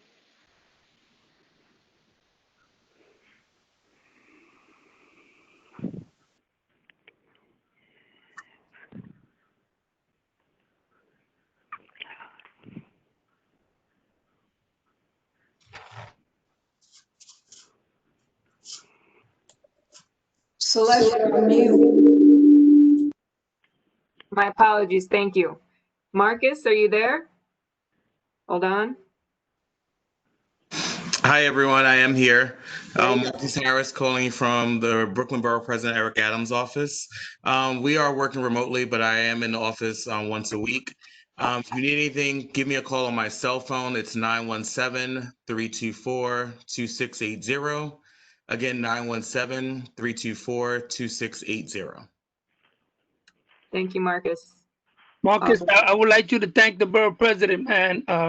It was very nice of him to hook me up with this person. He was a wonderful young kid, and he served a lot of people, man. You'd be surprised, man. Wow, thank you. I would definitely pass it along. Yeah, 9,800 boxes we gave. It's a lot 9,800. of food. Yes, we gave Riseboro, we gave all our seniors, we gave all the buildings. Everybody ate. With me, everybody ate. That's good. Thanks. Thank you, Marcus. All right. Hold on one moment, please. All right, going back to Jonathan Pomboza. Jonathan, are you there? Jonathan? All right. So I don't hear anything, Jonathan. If you're having some technical issues, just please send me a text, or you can also chat. Jonathan's from the Brooklyn District Attorney's Office. Let me just scan to make sure I didn't miss anyone. All right, I believe I have all of our elected officials and representatives. Moving on now to community-based organizations and community groups. Please let me know in the chat if you're in attendance. I know we had a message, just bear with me one moment. From the Coalition for Hispanic Family Services, I believe Ms. Butler is still on. Ms. Butler, are you there? Nivea Butler? Hello? Okay. So if anyone else is from a community-based organization, I also see Rob Solano. Hold on one moment. Rob, are you there? Yes, thank you. I just wanted to say that we've been working really hard with COVID relief for the last few months. We were able to raise $75,000 to help out 300 families. We've done a few rounds of COVID relief cash assistance. And now we are going to relaunch our offices in October. There's a big need for in-person, and we're going to reopen our church sites. We're going to have COVID restrictions and rules, but we want to make sure that our community in need has an opportunity, especially the community that is not internet savvy, folks that don't have internet right now, that need to just speak to us in person and want to be there for them. So we'll be reopening our sites in October, and we'll still be doing COVID assistance. Thank you all for your time. Thank you. And Rob, can you just remind folks that don't know which organization you're from? Yes, Rob Solano, Executive Director of Churches United for Fair Housing, CUF. Thank you. Thanks. All right. Oh, I'm so sorry. I just got a message in the chat. We do have a representative from District 37. John, are you there? Yes, can you hear me? Yes. Great. I'm John Blasco. I am from Speaker Corey Johnson's office, and I'm one of the community liaisons that's helping to cover Council District 37. It's still the same office number, 718-642-8664. And the email address is district37@council.nyc.gov. If you need to reach me specifically because you can't get a hold of someone, my email address is jblasco, B as in boy, LASCO @council.nyc.gov. Thank you.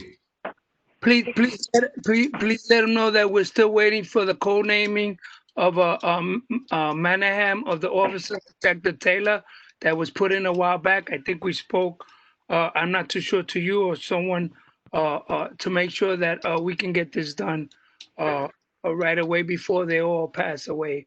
He really needs, and the family needs to make sure they have somewhere to go to rest. Because every year for 43 years, that's where they go to that corner. Okay, thank you. I will take that back. I think you spoke to Walter Algarin, who is the manager of the district office, and I'll check in with him and have him follow up with you. Thanks. Thank you. All right, let me just double check the list. I apologize, folks. Bear with me.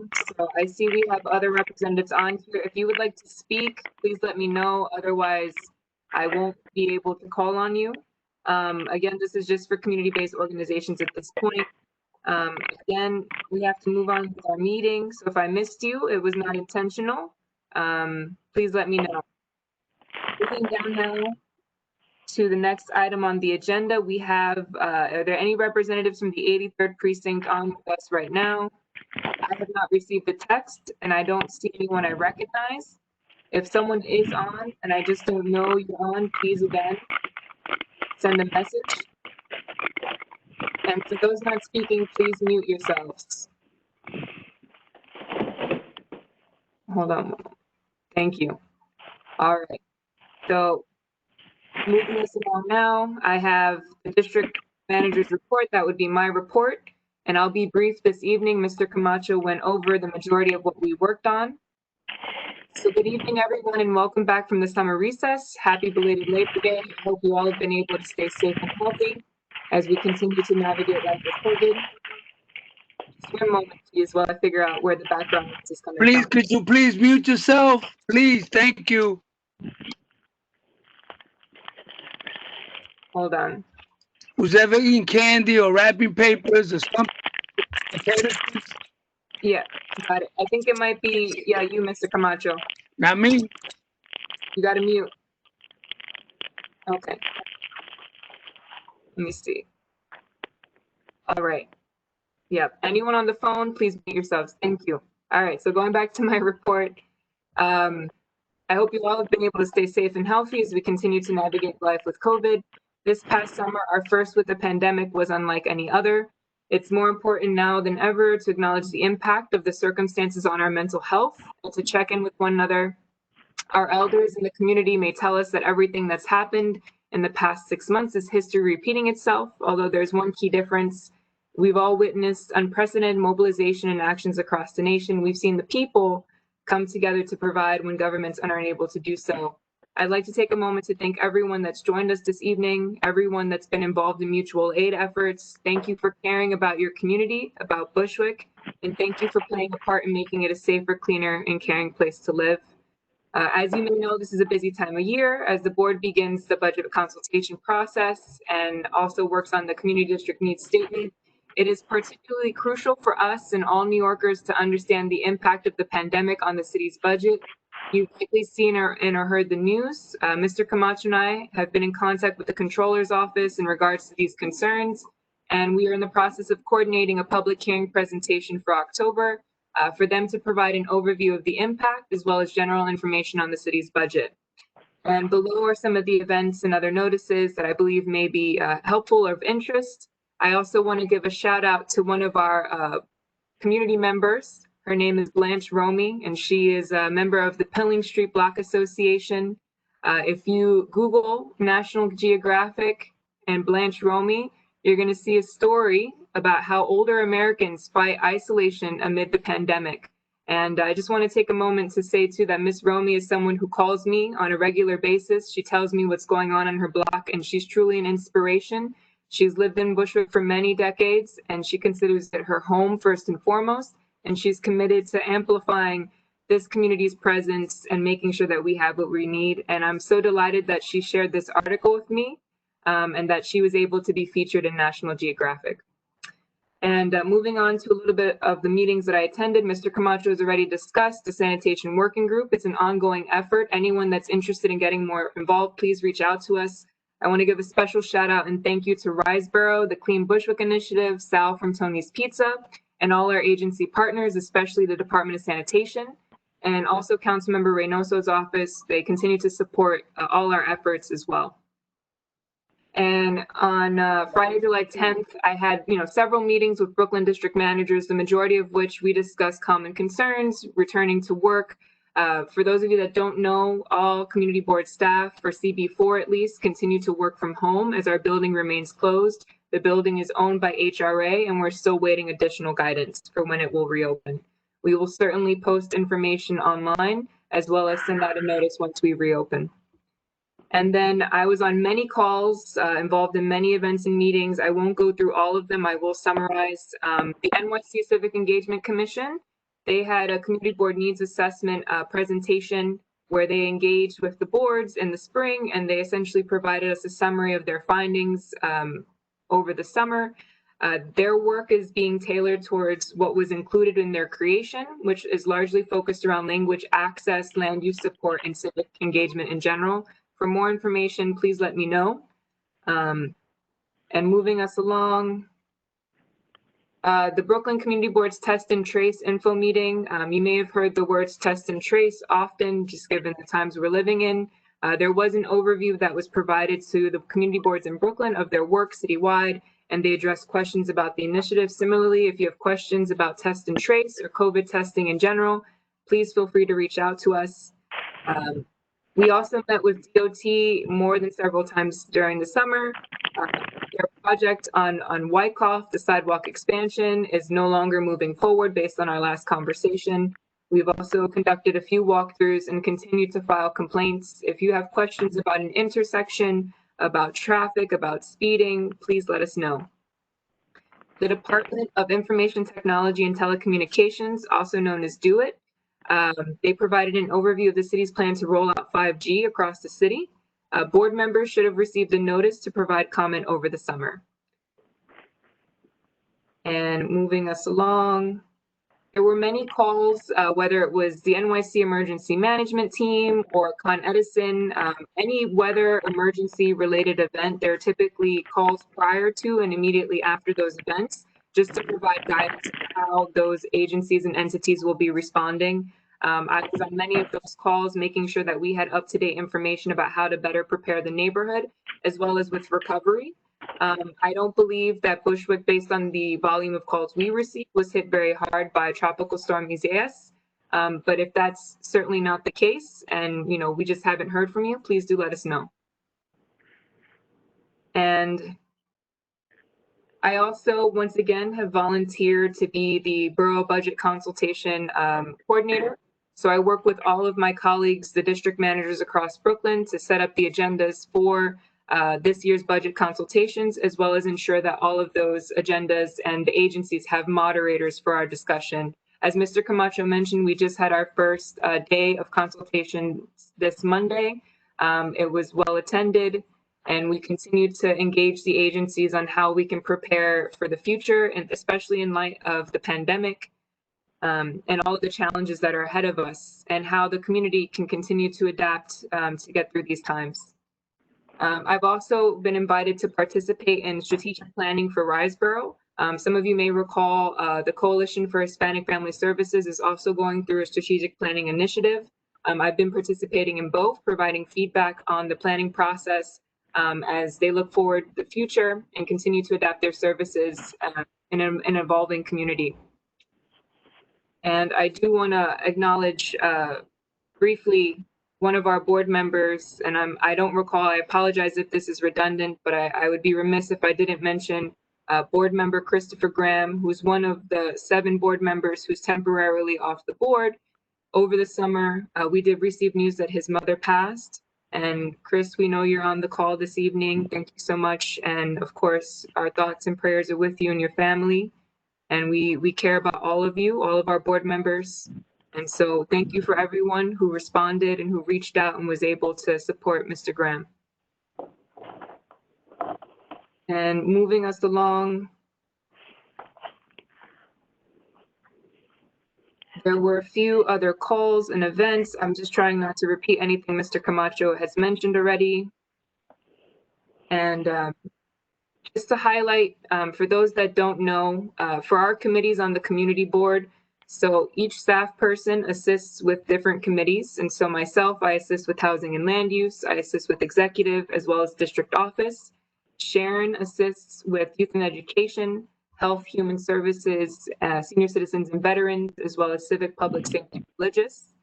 And Willie assists with arts, culture, technology, economic development, environmental protection and parks, as well as permits and licenses. And so if you have any questions about those committees, feel free. You can always ask me. You can ask Willie or Sharon. And I want to say thank you to them for, again, trying to adapt as we go along with virtual meetings and a lot of the responsibilities that are changing as we continue to navigate a new way to work during these times. And with that said, this concludes my report for this evening. Thank you, everyone. Any questions? Good night. No. Good night. Thank you. All right. Good night. Is that you, Reverend Nates? Yes, saying good night. Oh, saying good night, you have to go. Okay, well, good night. Okay, because I have my church meeting starts at 8 o'clock. No problem. We will talk to you soon. Thank you. Thank you so much. I'll talk to you soon. All right. Bye-bye. Okay. Put in Bye-bye. prayer there for me, all right? I will. I pray for everybody. Okay. Okay, bye-bye. If there are no other questions, we can move on to committee reports. We good? Okay. So I have up first permits and licenses. Melissa? Thank you, Celeste. Good evening, everyone. I would like to start off by thanking the committee members for convening during the summer. I know it wasn't easy, so I do appreciate everyone showing up. We convened on August 18th at 6 p.m. We had a total of 5 new liquor license applications. And one of them being Taqueria La Iguana, located at 146 Knickerbocker Avenue. I'm not going to talk too much. It's all on the report that was sent out, but I do want to give everyone a quick overview of the establishments, who they are, and hours of operation. So Taqueria La Iguana is a Mexican food restaurant whose original hours were a bit excessive. They wanted to stay open until 4 a.m. and you can imagine what the committee's response was. And we were able to have them update their business hours and reflect the recommendations and our stipulation. After speaking with them, Sahoma, which is located at 941 Broadway, is a family-owned restaurant, Dominican restaurant that has been existing since pre-COVID in February. And they were just looking for some additional revenue through a liquor license. They have no outdoor space. They're just doing to-go drinks, will be doing to-go drinks, and have been doing takeout.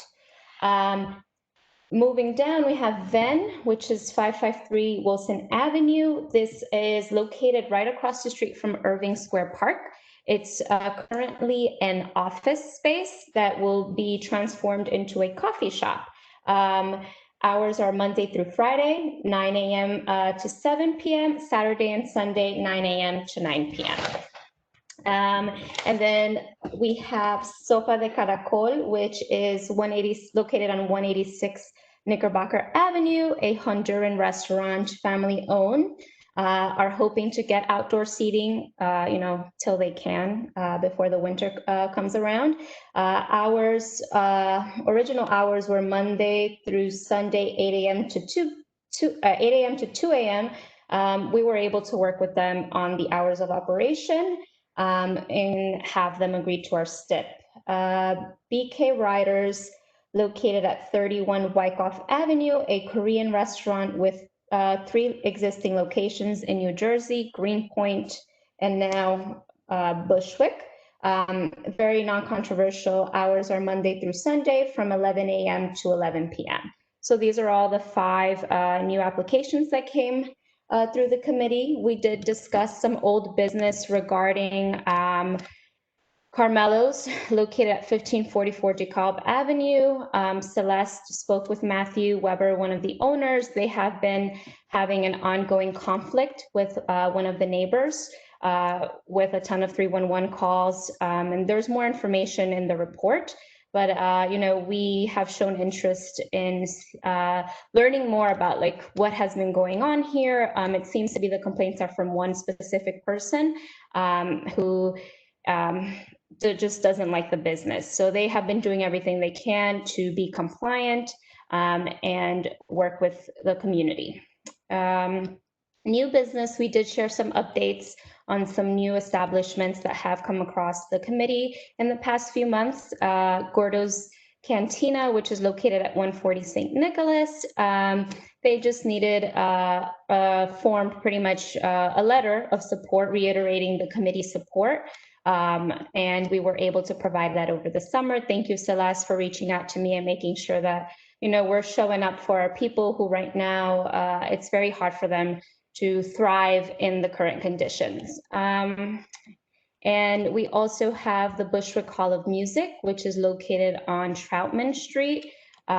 This business, the SLA issued hours that the applicant contests and wants the board to support a change. So we did talk about this and we can vote on this later, or we did vote on this, but we were able to just give an update on the current hours. The board recommended Monday through Wednesday, 4 a.m. to 2 a.m., Thursday to Saturday, 4 p.m. to 4 a.m., Sunday, 4 p.m. to 12 a.m., and SLA granted Sunday through Wednesday, open until 1 a.m., Thursday through Saturday, 2 a.m. So they ended up losing more hours than they hoped for. So that's just a quick update on the Bushwick Hall of Music. And that sums up my report. Thank you very much.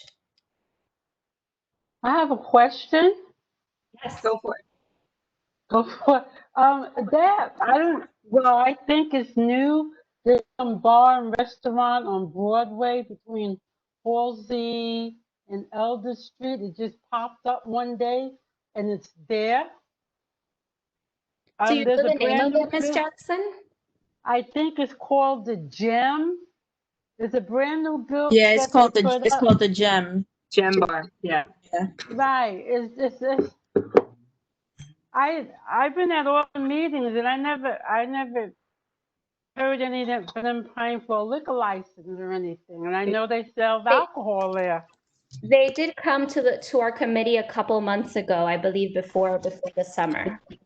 It was, I'm pretty sure it was last fall, but we can always, it was a little while ago. But we can look into the application and see when they came and provide that info to the board.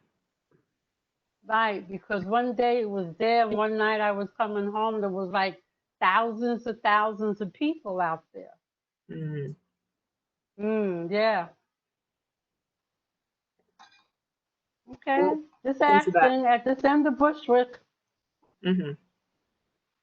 Any other questions, comments?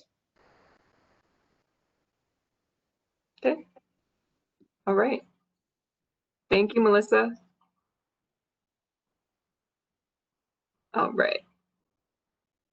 Moving on now, we have our next committee report, which is Environmental Protection and Parks and Recreation. Raul, are you there? Yeah, I'm here. How's everybody doing? Okay, you guys can hear me? Yes. Okay. Well, honestly, the report, we didn't have quorum, so most of the report is informational. I'm not going to go through it line by line, but there's a couple of key things that I'll point out, and otherwise, if anybody else wants to look at it, they can always pull up the report later. Most outstanding was that we had two presentations, one by Carol Atunes and Lauren, and I always get this wrong, Verines. They were both from Revel. They wanted to come and do an update because of they had been closed because of like those two fatalities that they had, and they reopened again. I think the Thursday after our meeting. They came to talk about like some of the safety features that they're putting into place, which is they're trying to be able to maintain their standards of safety. Anybody logs on has to take a quiz. They have to do selfies now with their helmets on before they can ride. There was a bunch of different things that they had said that they'd worked on as far as improving their algorithm, so their GPS system can detect when someone's going down the wrong way, is in a park, is in a garden, is basically riding in some place that he's not supposed to, so that they can mark it with an alert and eventually a suspension. The important part was that the group had some questions for them, like if they wanted to continue to present, to come back with some data, particularly about the actual number of accidents that may have happened, because we heard about the fatalities, but we didn't know exactly about the number of accidents. How many people had been suspended, whose accounts had been closed because of misuse. There were some suggestions from the committee about better signage on the scooters so that people can report when they're being misused. There's a phone number supposedly on the front, but there's nothing on the back. And they suggested downloading their app to be able to make reports.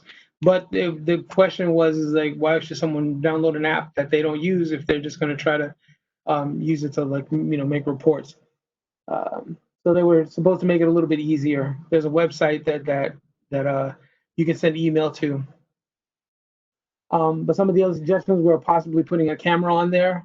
And like I said, when they come back to us, to have the data about the accidents and a little bit more specifics about how their algorithm works to determine who gets suspended because of their use. Outside of that, they're going to be running, opening back up their programs. They offer in-house like training sessions. So they're not doing them in all 5 boroughs, but people can schedule trainings in Brooklyn and Queens if they want to be able to come in and get some some hands-on on how to use their scooters better. The more significant, the next one was from the Stockholm Community Garden. Stephen Tripari and John McGrath are community gardeners, and they're being backed by Green Thumb. They're looking to take over a lot that's the NYPD uses right now on 139 and 143 Stockholm Street. The group is made up of people from the community, from Stockholm Street, who want to start taking over, care of the garden, to make it more of a community space, keep it clean, stop illegal dumping. And through their volunteer services, they're going to be able to man the garden certain hours of the day so that it can be used for the community. And Green Thumb is supposedly going to help them financially with materials and all of the other stuff they're going to do. They only really came to us because they're looking for a letter of recommendation. So we're going to recommend that we give them their letter. Their biggest thing was that it's only going to be for 2 years because they're going to be signing a separate lease with NYPD. So it's only for 2 years. So after 2 years, control is going to revert back to NYPD, and then I don't know what plans they have for it at that point. That's pretty much it. The only other big thing was that I had been getting a lot more reports about rat activity, particularly around some of the Hope Gardens properties.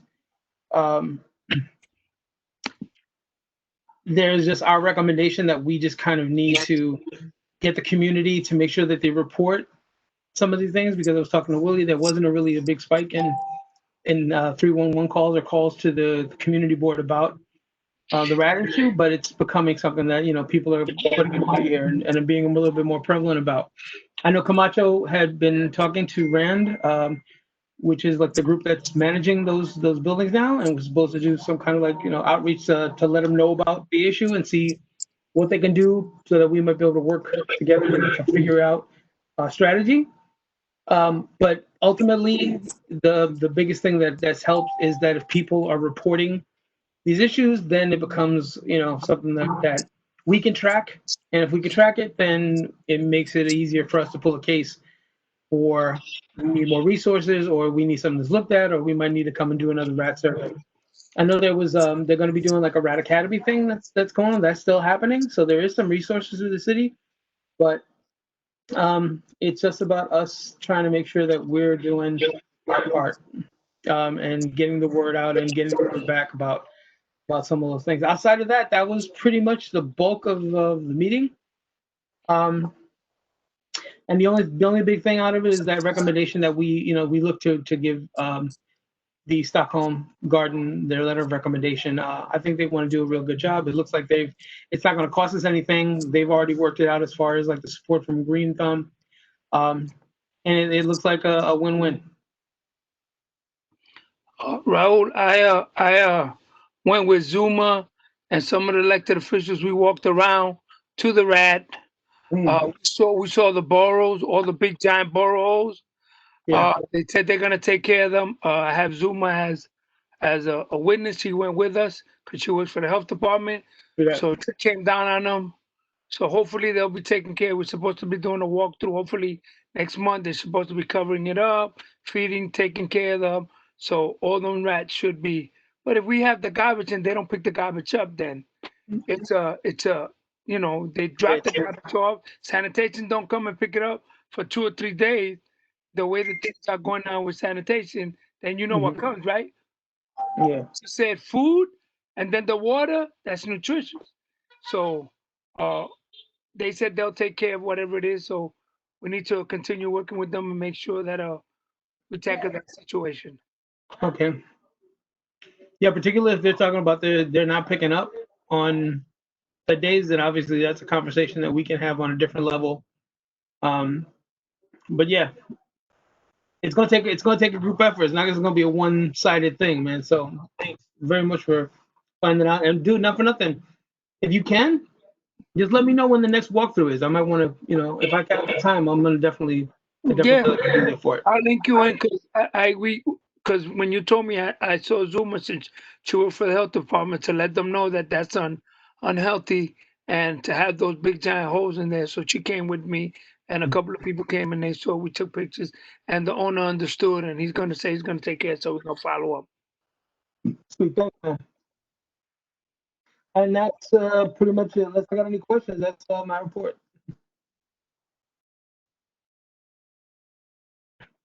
Celeste, I can't hear you, Celeste. Are you muted? I keep doing that because there's noise in my background. So moving on now, thank you, Raul. Housing and land use, Ann Guiney. Thank you. Hello, everybody. First and foremost, just a shout out and gratitude to Ms. Martha Brown, who has led this committee for so many years and with such capability and knowledge. And we can't wait till the situation in the 37th is worked out and that she's back and continuing to add her knowledge and experience. The meeting for housing and land use last June was on June 30th, 6 p.m. It was primarily informational. Raul Rubio made an introduction about the Bushwick Brownfield Opportunity Area. It was really an update. He and Gabo Halili walked us through the work that they had been doing. Raul is a much greater source of information on this, and so we have questions, we can reach out to Raul, but it was really an update. There was not a vote, and we will continue to bring all of this information before the community. So there was some discussion. Then the next item of business was Celeste gave us an update on the church needs survey and was really just letting us know how that's going to go forward. And finally, there was some updates on and questions about potential development in the area that people had heard of, Pilling Street and Evergreen. Josh Brown asked about that. And there just hasn't been enough information. Same goes for 900 Wyckoff, which Mr. Camacho stated us about earlier, which again, it sounds like that there will be activity, but they don't quite yet know. And it's a situation that we are absolutely looking at closely, all of these, and we'll be following closely. But there were no votes. So, and this is all in the meeting notes as well. But this is basically a brief update on that.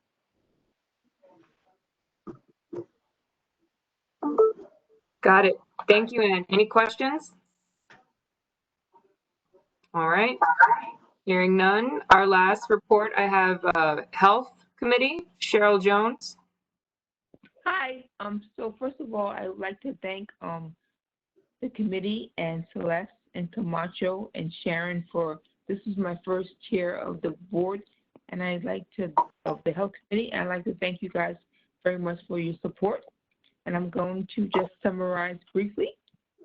So our meeting was Thursday, September 10th at 6 p.m. and we had a full committee. And I'm going to talk about our presentation by NYPCC. And we had Jonathan Kaiser, Vice President, Chief Clinical and Compliance Officer, presenting on requesting support for the application with OASIS to provide services to individuals with substance abuse problems in the existing facility at 102 Tilling Street. The committee's recommendation was we felt like that we did not get enough input from the community, and so we tabled. And so the next steps are to have a meeting with the community members to get more information about from the community about how this is going to impact us.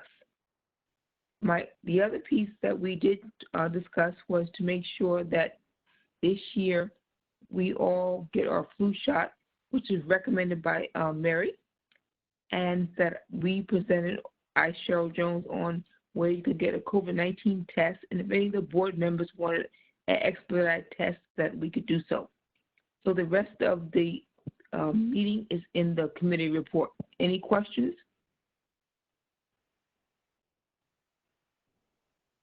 All right, going once, going twice. Hearing none. Moving us down now to recommendations. No permits and licenses has their recommendations. And then there's, I don't believe there were any other committees. Oh, Yeah, Raul, yes, garden. Raul, yes, the garden, thank Yeah, you. garden. So, but the committee has to make a recommendation now since there wasn't quorum. All committee members should have received a copy of the materials that are available in the drive. You could have requested a paper copy as well. So Melissa, if you want to go first, just to get the permits and licenses, and then we can move forward.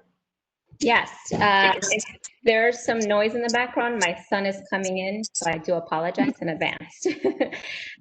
So our committee recommendations are as follows. Our recommendation for 146 Knickerbocker Avenue, Taqueria Iguana, is moved to approve with changes to the hours of Monday through Thursday from 11 a.m. to 1 a.m., Friday and Saturday from 11 a.m. to 2 a.m., and Sunday 11 a.m. to 1 a.m., and with the stipulation of no selling of alcohol after 12 a.m. on Sundays. I, Camacho, approve the previous permits required.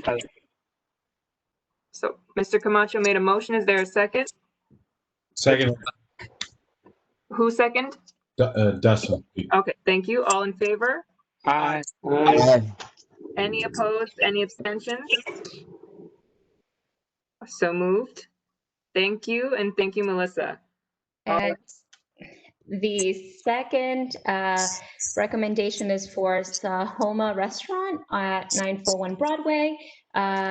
We want to approve as is with the business hours Monday through Sunday from 6 a.m. to 10:30 p.m. And the establishment is easily within and total compliance with no selling of liquor after 12 a.m. on Sundays. One suggestion for the board to consider, we could potentially combine all of these together, just so that way we don't have to go through each business one by one, if that works. I see some heads nodding. Okay. Melissa, if you just want to summarize the other ones, and then we can have a motion from the board. Perfect. And then we have 31 Wyckoff Avenue, a recommendation for Brooklyn Riders.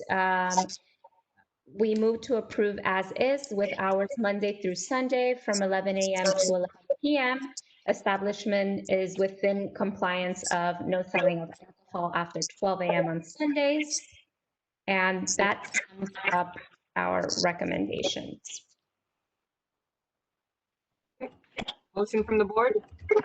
I motion to accept the permits and licensing committee's board recommendations.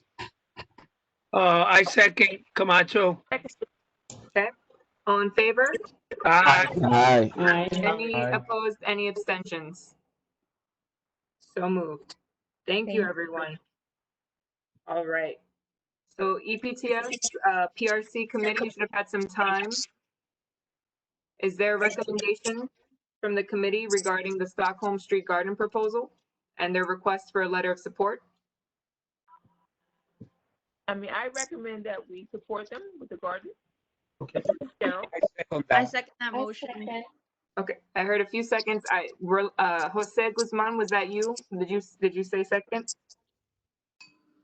No? I Yes. did. Who, can you say your name, please? Louisa Chan. Thank you, Louisa.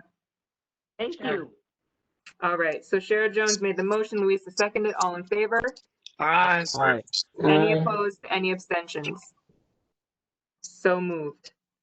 And there's a matter that also came before the board's executive committee as it relates to staff member Sharon Flood regarding a merit increase. I do have to preface this by saying that we did receive guidance from the Office of Management and Budget today.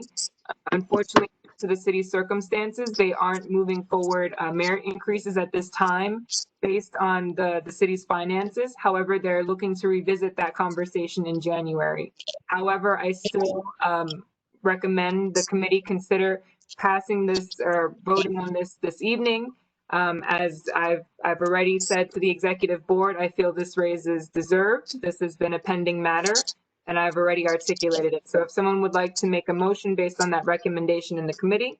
Celeste, I think we should wait until January, because then they might say that was last year's. We don't want create any loopholes.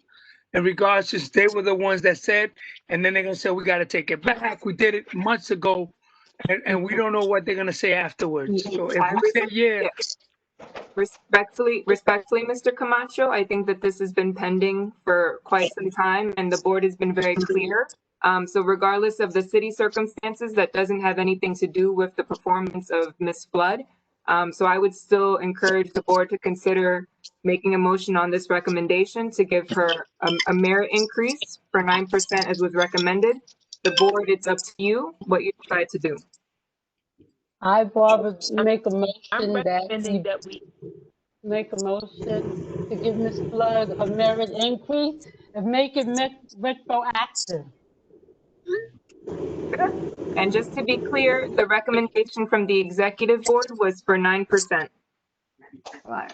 Okay. Yeah, Cheryl Jones, I think for the record, we could, even though it may not go into effect into January, but we could put on our records that the board recommended Sharon to get an increase.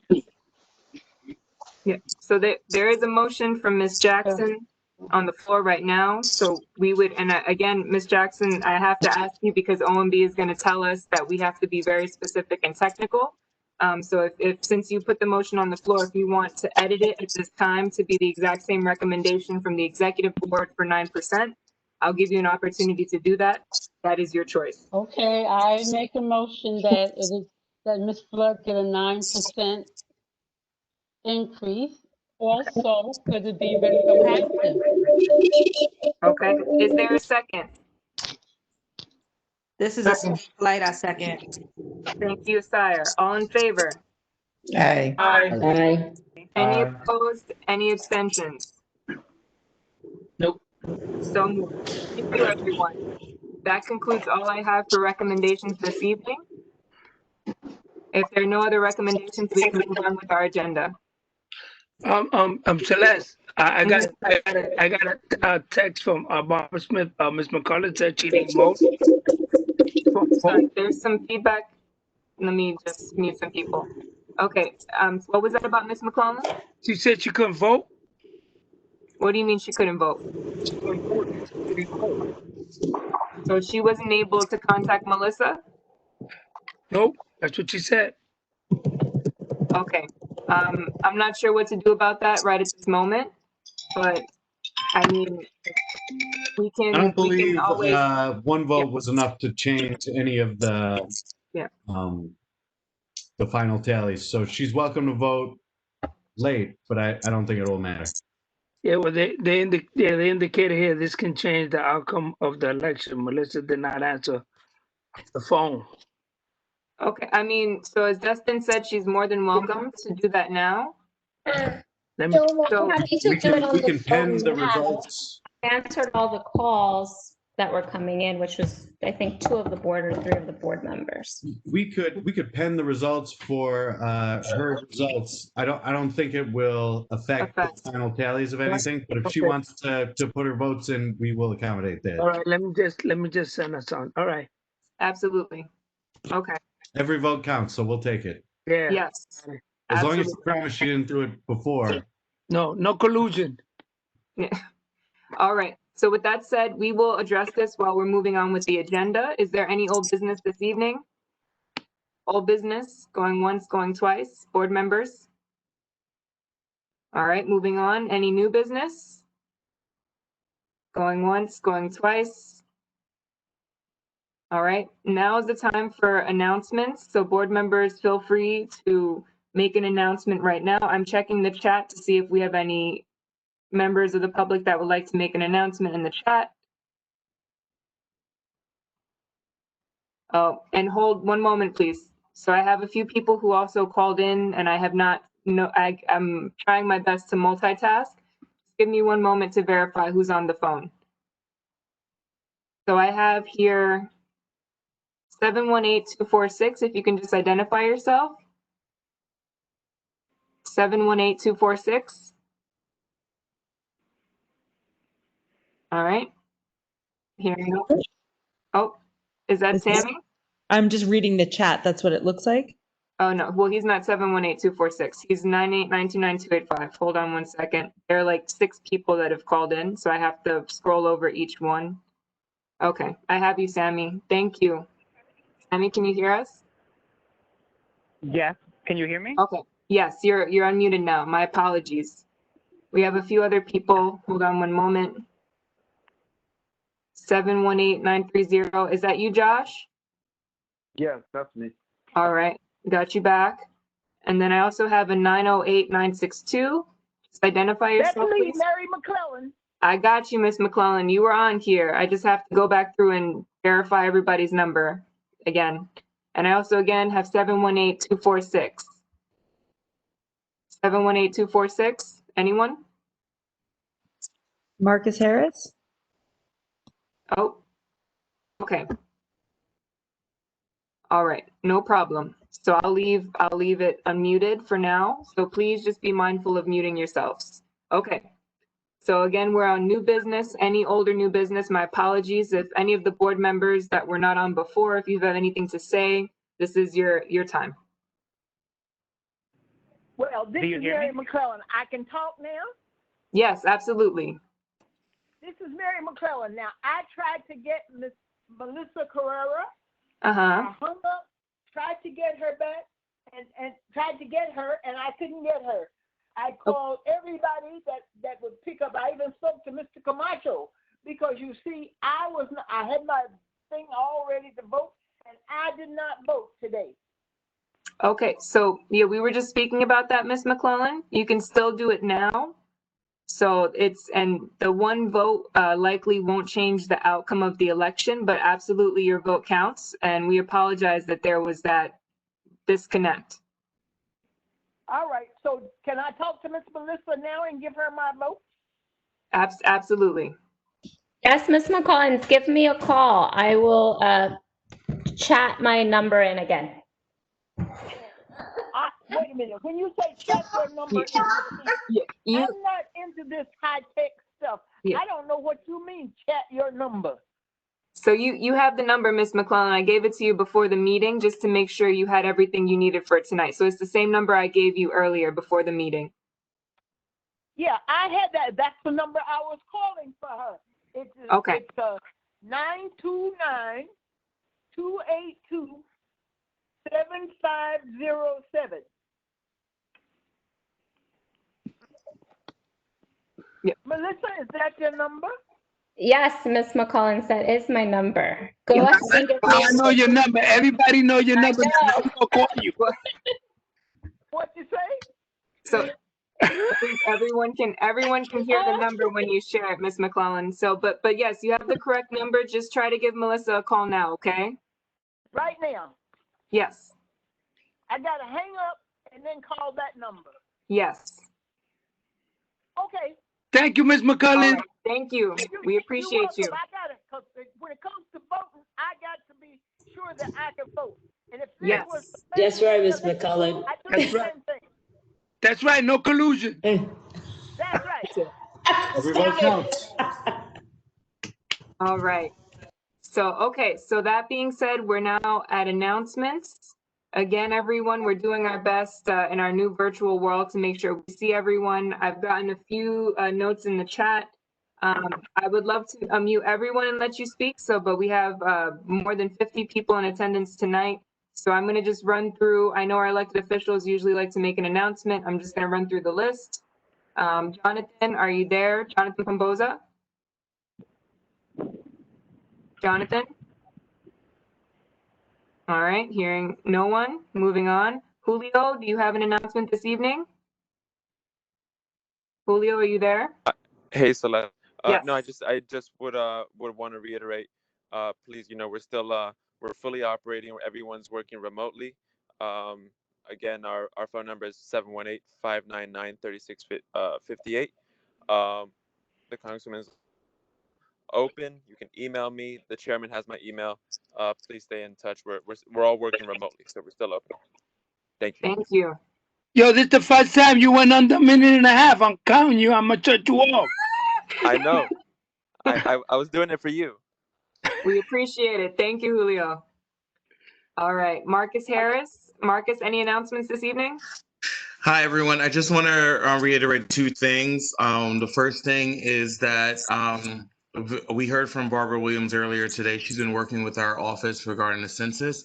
Currently, Brooklyn has the lowest number of responses of the 5 boroughs, and we want to make sure with just at 56% that we at least get as many people out there filling out the census as possible by September 30th. The second thing is that if there's anybody who's in need of PPEs, you can go to our website, brooklyn-usa.org. Again, that's brooklyn-usa.org. And you can request, and we will accommodate them based on the supplies that we have. Thank you, everyone. Thank you. Thank you, Marcus. Thank you, Marcus. All right. Oh, hold on. Okay. Anyone? Oh, I see board members that I have to make panelists. Just give me one moment while I scroll through the list. All right. I don't see any other elected officials. If any other folks would like to make an announcement, I don't know if Ms. Smith, hold on one moment. Ms. Smith, president of the Community Council. Are you there, Ms. Smith? Do you have any announcements? Hello, Ms. Smith, Barbara Smith? All right.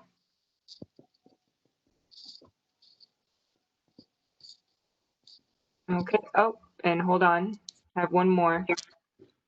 Thank you, everyone, for your patience and for letting me know you want to make an announcement. John Blasco, you're on. Yes, thank you. I just wanted to say that the District 37 office is up and running. There's a team of 4 of us that come from the Speaker's office. I'm one of them. I help to cover Wednesdays and Fridays. And we are there Monday through Friday, 9:30 a.m. to 4:30 p.m. If someone calls and someone doesn't answer the phone, we get right back to them. Also wanted you to know that, as Ms. Williams from the census was saying earlier, we're partnering with some of the electeds on this call today. We're going to be at Irving Square Park on Saturday from 1 to 3 p.m., giving out PPE to District 37 residents and signing people up to the census in partnership with the U.S. Census as well. So please feel free to contact me, 718-642-8664, J Blasco, BLASCO, at council.nyc.gov. Thank you. Thank you. All right, hold on. I believe some folks are having some technical difficulties. Let me just make sure. I know we have a board member that's having trouble. Sammy, are you there? No, I have you as a panelist and you're unmuted, but I don't know why we can't hear you. I'm looking at your name in the list right now. Do you hear me? Yeah, now Do we you hear hear you. me now? Yes, yes, now. Awesome. Oh my God. I am Sammy Olivares, and I wanted to invite everyone on Saturday, highlight one of the events that Barbara Williams shared earlier. We're going to be at Maria Hernandez Park at 11 a.m. with hopefully Congresswoman Nidia Velasquez, Maritza Davila, Antonio Reynoso, and Julia Salazar, and myself. And from 11 to 1 p.m., and we're going to do social distance outreach in the community. And then from 1 p.m. to 3 p.m., there's going to be another census outreach at Irving Square Park, because that part of Bushwick is the lowest in the entire city, and the City Council office of District 37 vacant office are partnering with the census as well to do outreach there. So yeah, I hope people can come in. We're gonna have food by community dialogue, like not food, but pantry, groceries for families, and we're gonna have hundreds of masks and hand sanitizer, and it's gonna be at the same time of the fair market with Riceboro. So El Puente, Make the Road New York, Riceboro are also partners of this, so hope that you can come. Great. Thank you. All right. If there are no other announcements, we're going to move on with our second roll call. Oh, wait, Celeste. Go for it. Go. Go for it. I found out, someone said, and I forgot who sent me the email, that the voting will be at 1405 Bushwick Avenue, the one that was originally at 725 Evergreen. Now the seniors be able to go to 1405 Bushwick Avenue. They don't have to walk all the way to Halsey and Saratoga to vote. Oh, that's great news. Thank you. Okay. This is Samuel Olivares. I'm the new district leader-elect. Maritza Davila and me, who is the female district leader, received from the Board of Election notices of changes. So many of the poll sites that were moved on June primary are going to go back to normal. So most of Riceboro's, the senior centers, are going to be back open. So Maritza Davila and I will send letters to ensure that they're going to be cleaning and the safety measures. So we're also requesting BOE to send a letter to voters to let them know that their original poll sites are going to be open. But we will share any more information. You can call Maritza Davila or me, and we will, let you know if your original poll site, because there are more changes. Okay. Thank you. All right. Second roll call. Thank you, everyone, for this evening. Give me one moment while I pull up the list. Starting in reverse order. Yay. All right. Hold off, right? Here. Welcome. And by the way, congratulations, Mr. Wright. Thank you. All right. James Wiseman. Here. Carlotta Williams. Here. Jerry Valentine. Annette Spellin. Justin Sonborn. Here. All right. Bernadine Rochelle. Yeah. Thank you. Julio Salinas. Paul Rubio. Present, right in front of you. Addis Bulia. Asaya Polite. Here. Luminavo. Here. Sammy Namir. Got you, Sammy. Desmond Monroe. Here. Mary McClellan was here. Luisa Jose. Here.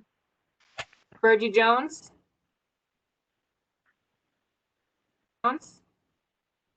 Cheryl Jones. Here. Kristen Cheryl Jock. Jones, present. Got it. Got you, Cheryl. Kristen Jock. Present. Barbara Jackson. Here. Nisha Honeygam. Present. Jose Guzman. Here. Ann Guiney. Here. Igaudy Gomez. Here. Freddie Fowler. James Fitzgerald. Here. Victoria Fernandez. Here. Davina Davis is excused. Daniela Davi. Here. Andrew Choi. Here. Louisa Chan. Here. Ceballos. Present. Melissa Carrera?